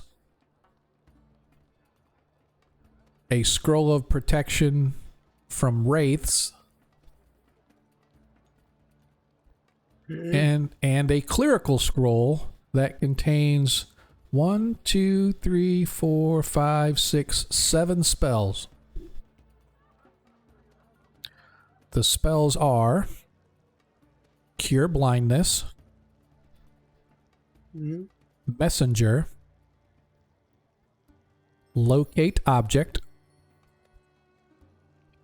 Airwalk, Sticks to Snakes, Atonement, and Regenerate. Nice. Ooh, regenerate. Are these spells that I know I could cast? No, you can't. They're high-level spells. Regenerate's like a 7th level spell. Well, first edition you can cast them, but there is a certain percentage chance that they will backfire and bad things can happen. Well, we got dude's foot we gotta fix. So. I'm back, sorry. We have gold. We can pay a cleric to fix the- Yeah, you got to find that high enough cleric for that. I mean, I might roll the dice and let you regenerate. I get my other foot chopped off. Hell yeah! I'll just ride the horse. We have plenty of money. We can get the Great Hot City. Just take a step. Yep. And the last thing my that horse dies, we can take the horseshoes off and put them on Stubby. I like the way you think, but you ain't riding me. Yeah, let me get those nails and nail these to the bottom of your foot, dude. Can't feel it anyway. The last thing that you guys find is there's a map. And it looks like a map of the Wild Coast where you guys just came from, except instead of the western side, it's on the eastern side. and it shows that there is some sort of an ancient tower there which holds uncounted treasures, is what the map indicates. Okay. What does it mean by uncounted? I can count pretty high.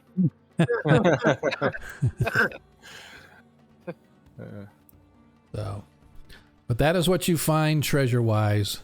I'm From gonna add the, the prison thing. What's that? I'm gonna copy my notes and put it in the journal. Okay. Perfect.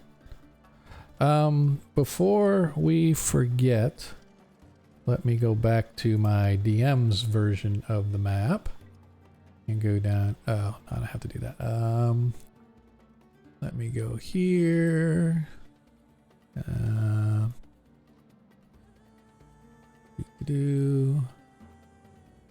Okay, 4.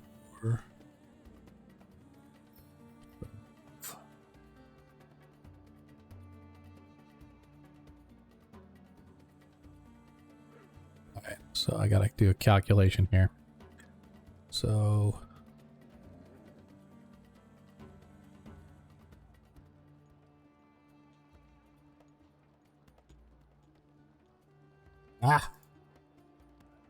Skills plus. There are 6 on our group now. Yep. 3,200 experience just for monsters tonight. Ooh. And I need you guys to. And then you guys need to figure out the treasure that you have gotten.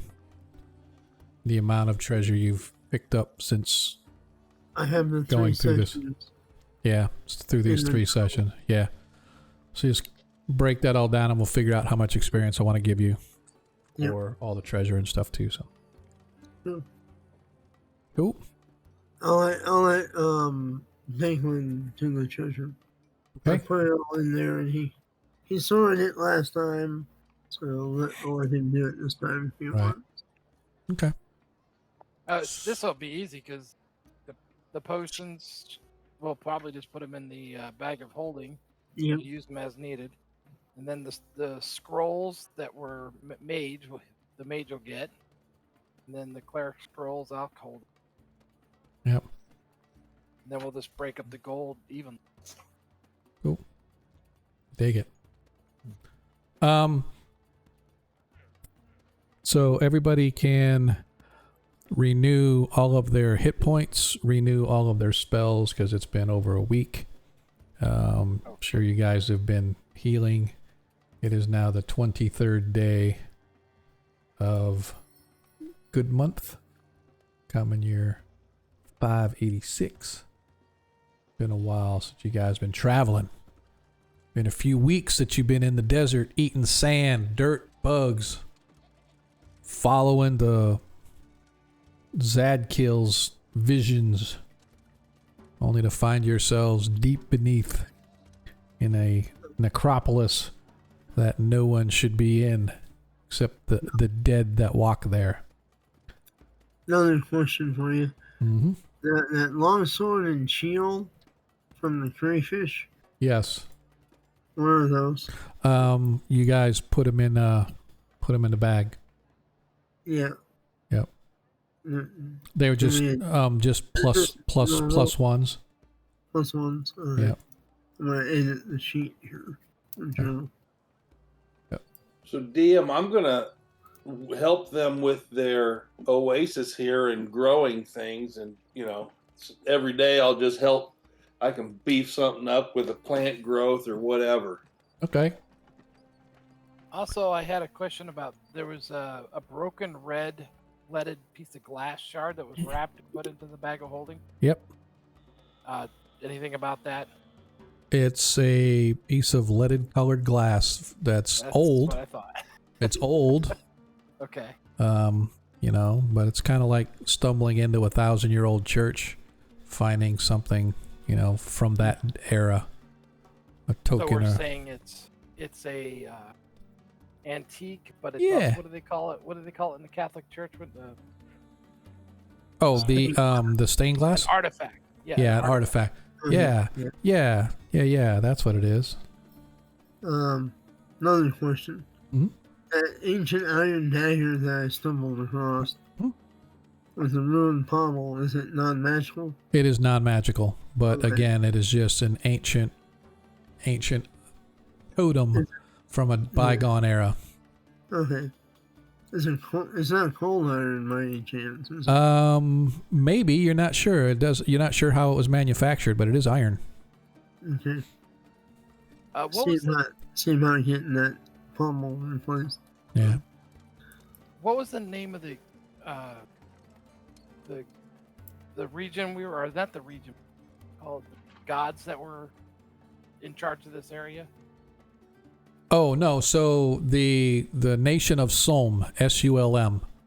Nation Sulm. Yeah, the nation of Sulm is what used to, or those peoples used to live in this region. In fact, Jasil's tribe of the Flan, they are descendants of some of the people from the region. But when the king put on the scorpion crown to receive his gift from the gods that he was making these deals with or whatever, come to find out that it wasn't such a nice god and turned all of his people into scorpion men and turned the lush, fertile region of Sulm into the bright desert it is today. That's kind of the story in a nutshell. I just wanted to put it down in the bag of holding. Okay. Yep. So does Zadkill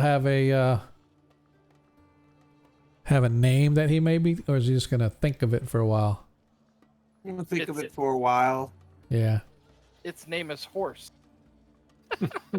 Well, I was gonna call it Willis, but What you talking about, too Willis? common.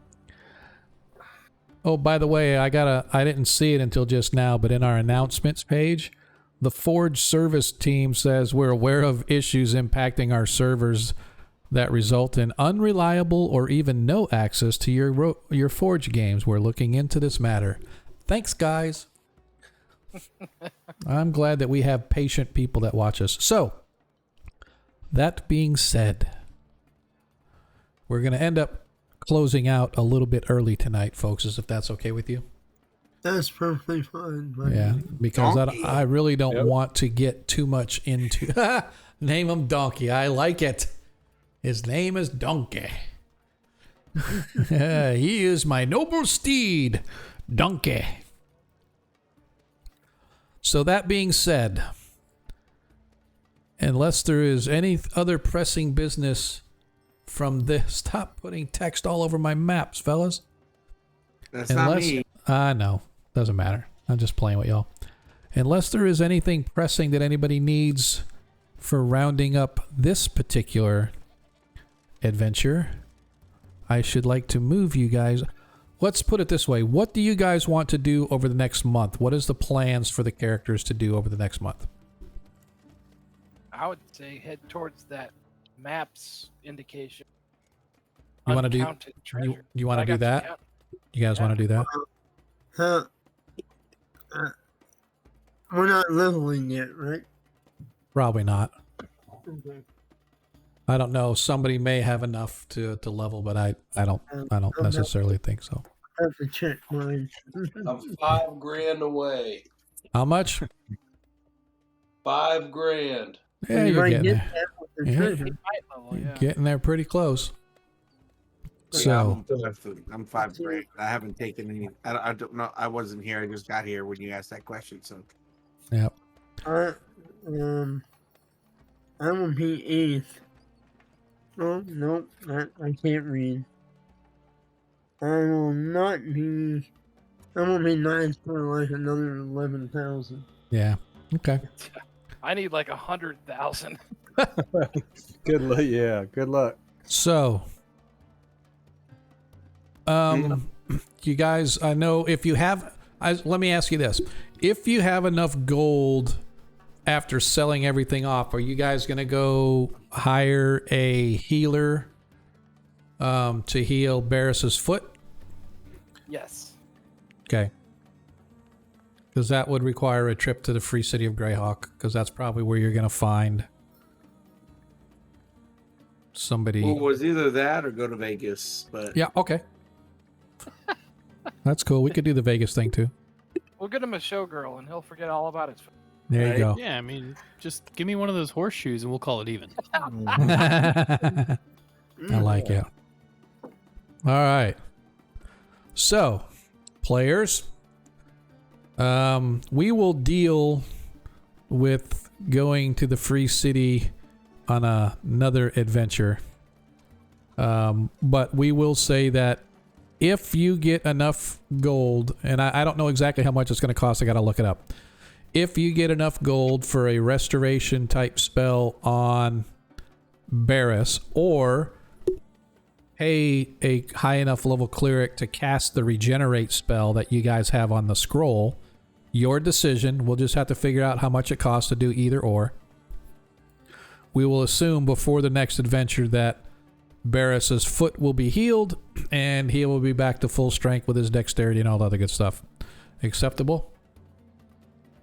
Well, Dan, don't forget to take into account the liberal use of acorns and walnuts. Yes, I think if you give him a little, almost like a mortar and pestle type thing, and he just grinds his foot into it, I think that'd probably really work into the muscle tissue, probably really speed up the healing, at least as far as I'm concerned. And essential oils. Anything that helps out the die rolls. Yep. Yeah, All I right. think you're right. We're probably gonna have to go to the Free City because I cannot find a restoration spell here on eBay. All right. I did hear about this witch doctor one little village down. What could go wrong? Witch doctor, the witch doctor. All right. So that being said, let me see.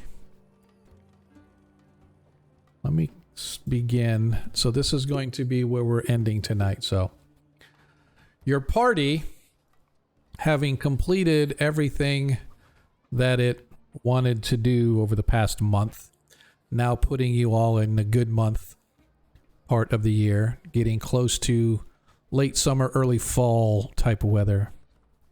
You guys were hired by a group of merchants from the Free City, and you found yourselves duped as you were beginning the expedition.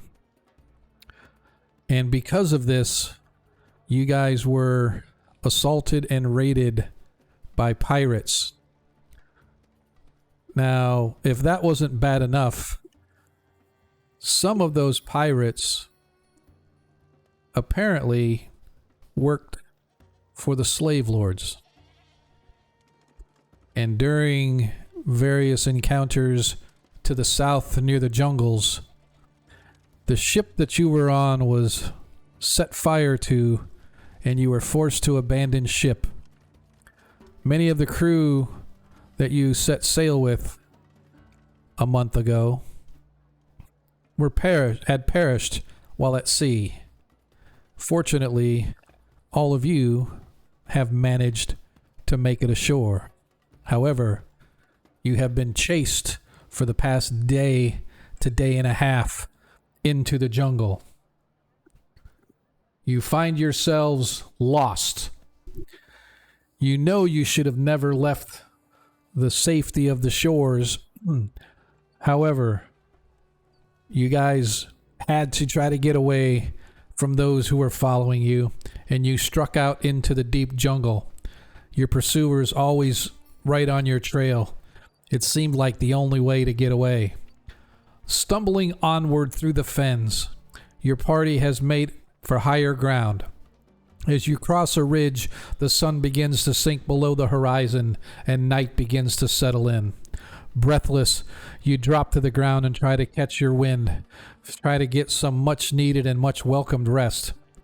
However, no sooner than you begin to rest, begin to recuperate, drink some water, eat some snacks, you can hear the sound of distant shouts coming from across the valley. Scrambling back to your feet, you force your way further into the brush, past great carved stones which lie overturned on the ground.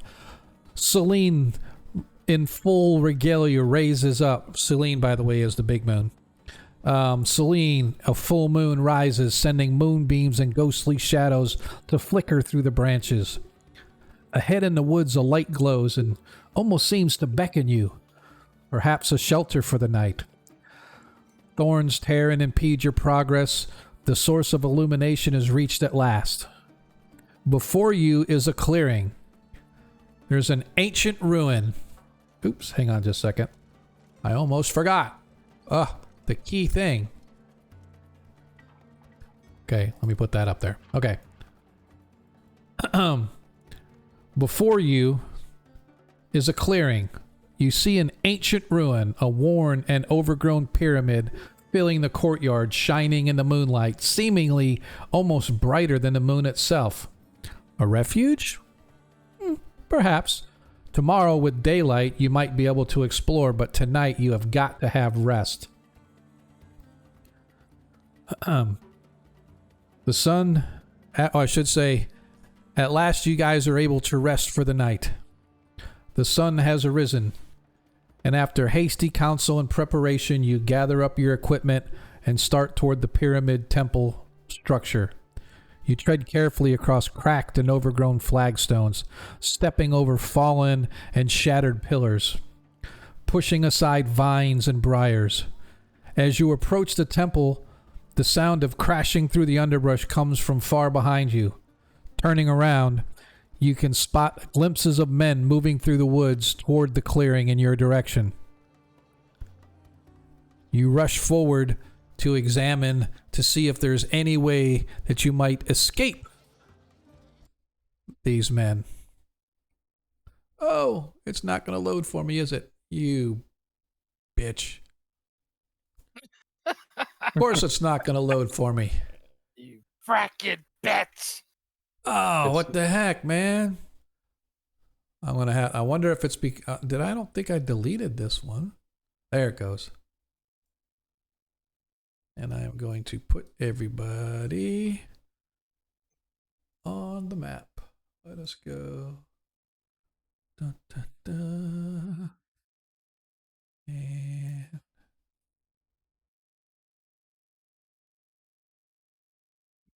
sure, can everybody see on the map? Can't see the map. I can see my icon. That's it. Okay. I can see this one. All right. That's what I like to see. I'm the unlucky one that can't. I just want can't to either. see. I'll recycle. Bring in the horse. All right. Are you guys human? Maybe you don't have vision? Yeah, we're human. Yep. All right. So you guys should see. But this is where we are going to pick up where we left off for last time. Oops. Sorry, folks that are out there on the stream. Yeah, these, you can see that as you're looking at these steps running up, the walls have crumbled before you. They cast shadows off to the right where you can't see through the walls themselves, but you see it opens into a large courtyard. At the far end of the courtyard, you can see that it has a sort of a raised set of dais with some kind of an altar, and there is actually a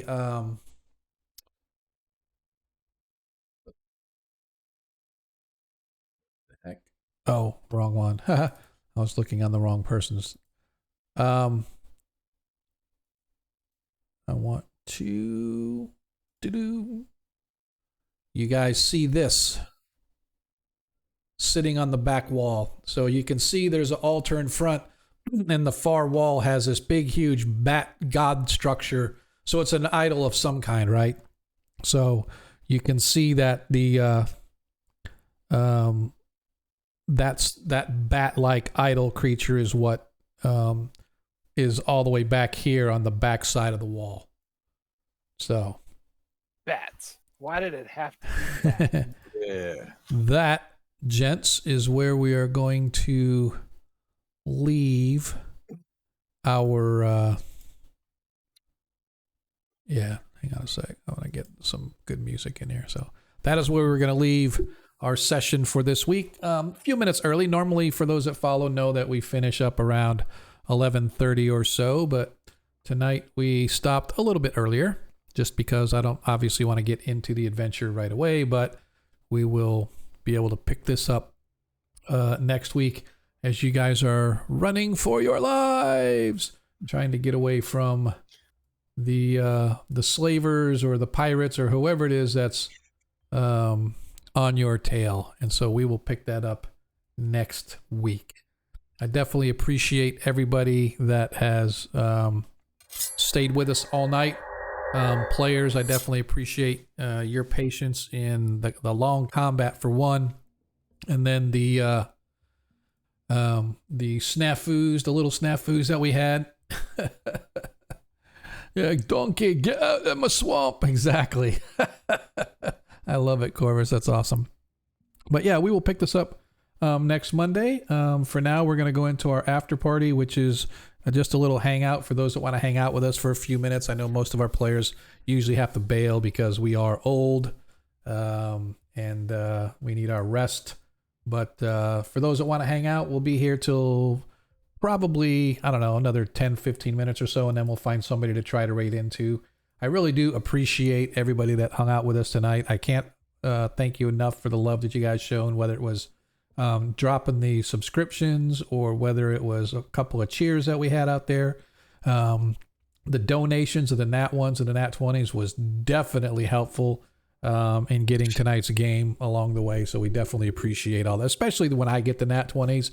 I mean, I think that's what I like most about our audience, is that they are way more prone to give the DM some love, and that's the way it should be, though, because players are just here for fodder for the DM. So, but seriously though, I definitely appreciate all that you guys have done. So, players, for those that are hanging out, I'm gonna pop over to the open channel. For those that can't hang, hey man, see you next Monday. And for those that want to game or watch us, we will be here this Friday as well. So anyway, I'm going to pop over to the open channel. 3, 2, all right, everyone, have a good night. All right, man. See you. Yeah. Here I am, stuck on the open channel with you. All right, man. All right. See you guys. Had fun. Sort the treasure. I'll see you next time. Yep.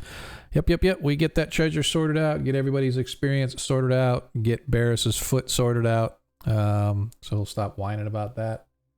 I don't know what's up with these guys, but hey, he melted my foot. I figured it'll probably be cheaper to regenerate with the scroll than having another guy cast it himself. Oh, I would think so too. Yeah, if you provide the spell. If I can't cast it anyway, so what's the point of having it? Exactly. You need like a 13th level cleric or some crap like that in order to do it. So it's gonna be a long time before I ever get that high. Yeah, it's gonna be a while. Yeah, I was kind of disappointed in Forge tonight, man. That kind of took me by surprise. I don't mind when there's hiccups. Like, I looked down and went, holy crap, man. I had a crap ton of drop frames. So I thought maybe it was me that was causing it, but then of course I got their alert and it said, no, sorry, you guys have to hang out with us while we try to fix our servers. I'm like, yay, us. So that was good, man. Got some good treasure. Guys did miss a lot of treasure though, so that was kind of cool. I liked it. What? Missing treasure, that's a good thing. Yeah, no, it's not. It's a horrible thing. It's an absolutely unacceptable thing. Yeah. Well, you can always go back. That's what I was saying. I was thinking maybe we can go back in, but yeah, go back down there and dig some. I was kind of the more I started reading about the necropolis itself, the more I would love to build the necropolis ruins. You know what I mean? You mean digitally or in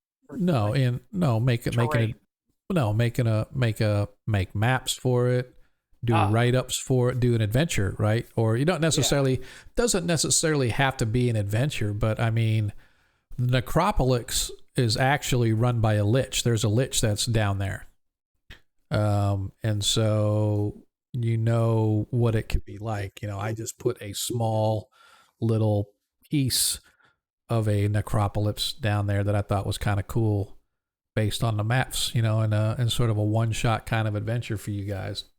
Why did the rock quarry shut down, Corvus? I don't know. What? He says, do you know why the rock quarry shut down? I don't know. I'm waiting for the dad joke. Rock. Oh my God. It rock bottomed. Dude, stop, man. You're not even a dad, dude. How can you be up for that? It's not even funny. That's hilarious. So anyway, so yeah, I think it'd be kind of cool to kind of build that. But I think you guys are gonna like this next adventure. This is back on track to our classic adventures. Hopefully you guys like it. Down in the jungle. Yeah, 1 hit point exactly. So anyway, anything going on with you, man? Dig? Not me. No. Well, actually, the end of next month we got Necronomicon. Oh, cool. Cool. Yeah, you guys are gonna go raise evil spirits and, you know, sacrifice bodies to the Sumerian gods. Is that what we're doing? The Norse gods, actually. Oh, Norse gods. Okay. Well, you said Necronomicon, so I'm thinking, you know, Mid-East, Sumerian. We're going. Okay. It's the Viking group going. Gotcha. Necronomicon. Oh, okay. Oh, that'd be cool. So Vikings are raiding like Babylon. That's kind of cool. Yeah. That's gonna be good. You know, Sodom and Gomorrah. Here we come. I dig it, man. Being big flaming piles of fire coming from the sky and stuff. Yeah. Yeah, that'd be fun. I haven't. You have to make sure you take pictures, man. We want to make sure we can make funny on Discord. Oh, definitely. Gotta have pictures, man. Gotta have pictures. Yeah, I just went up and stayed with the like Thursday, flew up to South Carolina and hung out with the wife for a couple of days up there, and then drove back with her. Excuse me. It was nice to finally have her home, dude. Like 6 weeks bachelorhood sucked. I mean, I survived, but it still kind of sucked. It's like, man, I know my cholesterol's all out of whack. All the cookies and junk food I ate. Yeah. Yeah. Well, my blood pressure's always a little high, but you know, I manage it. But it's just like, it's like eating all the crap foods. It's like, do I want to cook tonight? Nah, fuck it. Taco Bell. Here we go. You know, so I don't want to cook tonight. Easier. Yeah, it is. I don't want to cook tonight. Nah, barbecue. Let's go get some, you know, that's what we did tonight. I'm like, well, we were going to have pork chops, and my wife's like, I don't want to cook. Let's go get barbecue. I'm like, my game starts in 45 minutes. I got a little zoom. Let's go. Grab it. So anyway, anything going on with you, Monkey? How's the new year going? Oh man, it's busy right now. Yeah. And, I'm having fun with it. It's just like I got home like right at 6. Yeah. Didn't eat all day. I was like, oh man, right. I'm just tired. Yep. But I'm off tomorrow. Nice. Yeah, my son, he's like, 8th graders. Why don't they listen? I'm like, dude, they're 8th graders. That's why. What do you think? So anyway. All right, guys. I'm not going to drag this out at all. It was a good game tonight. I definitely appreciate everybody that was hanging out with us. I'm going to find out if there's anybody out there that we can raid who might be out Darling's there. up. She's always up. Let me look and see. That was a new group that raided us. I had never seen them before. I know. And we got a few new followers out of it too, man. I think we're over 200 now because we are. Yeah. Oh man, I was trying to catch up. I was gonna say, hey, we can do a 200 party. Yeah, that'd be nice. All right, we're gonna do our. Let me see what Rizzy's doing. Is she? I think she's she's doing a video game. I don't think she's have to wait for this commercial to go through so I can check it out. So, all right, man. See you later, Corvus. Appreciate the love you gave us tonight, man. That was awesome. Totally unexpected and totally appreciated, man. Really, really do. So, and it's not going to help you on Fridays, but you know, it was worth the effort. Yeah, she's playing. Oh, She's doing. I'm gonna be on Friday's game, giving DMs gifts too. because of Corvus. All right. Let's. She's painting and she's got a movie going. We have to raid her. So all right, we'll go over to Darling. She's kind of like our go-to, man. I mean, I don't know who else. Oh, do I have to go over one? What? Where is she? Oh, there she is. Okay. All right, let's just see how many we can get over to her. I really do appreciate everybody hanging out. So let's see if we can get almost all our. Yeah, we got just about everybody that's watching and staying here, man. So sweet. So let's kind of get on out of here. Put this up as a stream ending. See if we can do things the right way. As I said, man, I definitely appreciate everybody hanging out with us tonight. All the raiders, all the hosters, the followers, the gift subs, man. It was really, really a good night. And so hopefully you'll be back next week. If not, at least stop by once in a while to poke your head and see how we're doing. Wave and say hi. We're always glad to see return folks. So, and last but not least, remember, in a world that you can be anything you want, all we ask is that you be kind. Talk to you next time. See ya.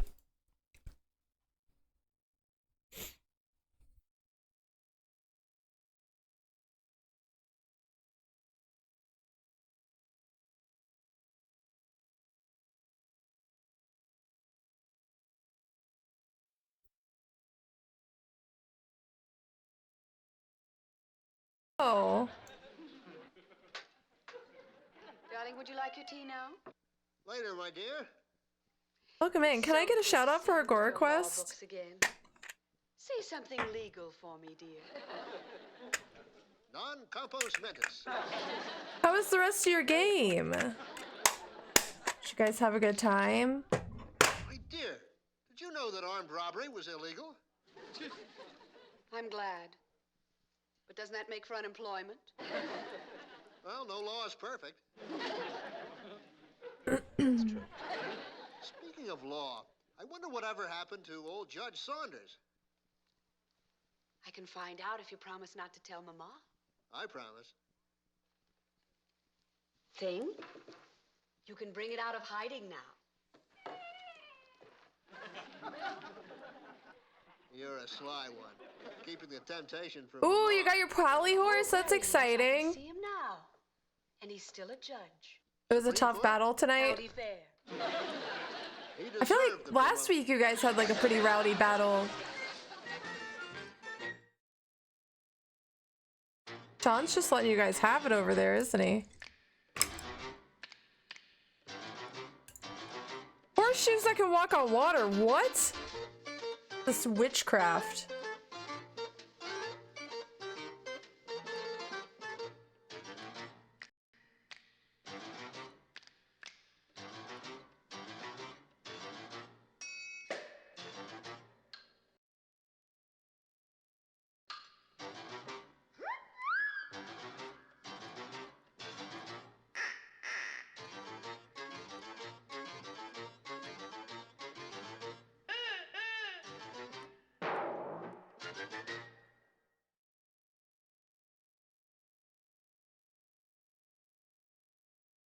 All right, I'm going. All right, dude. We'll see you next time.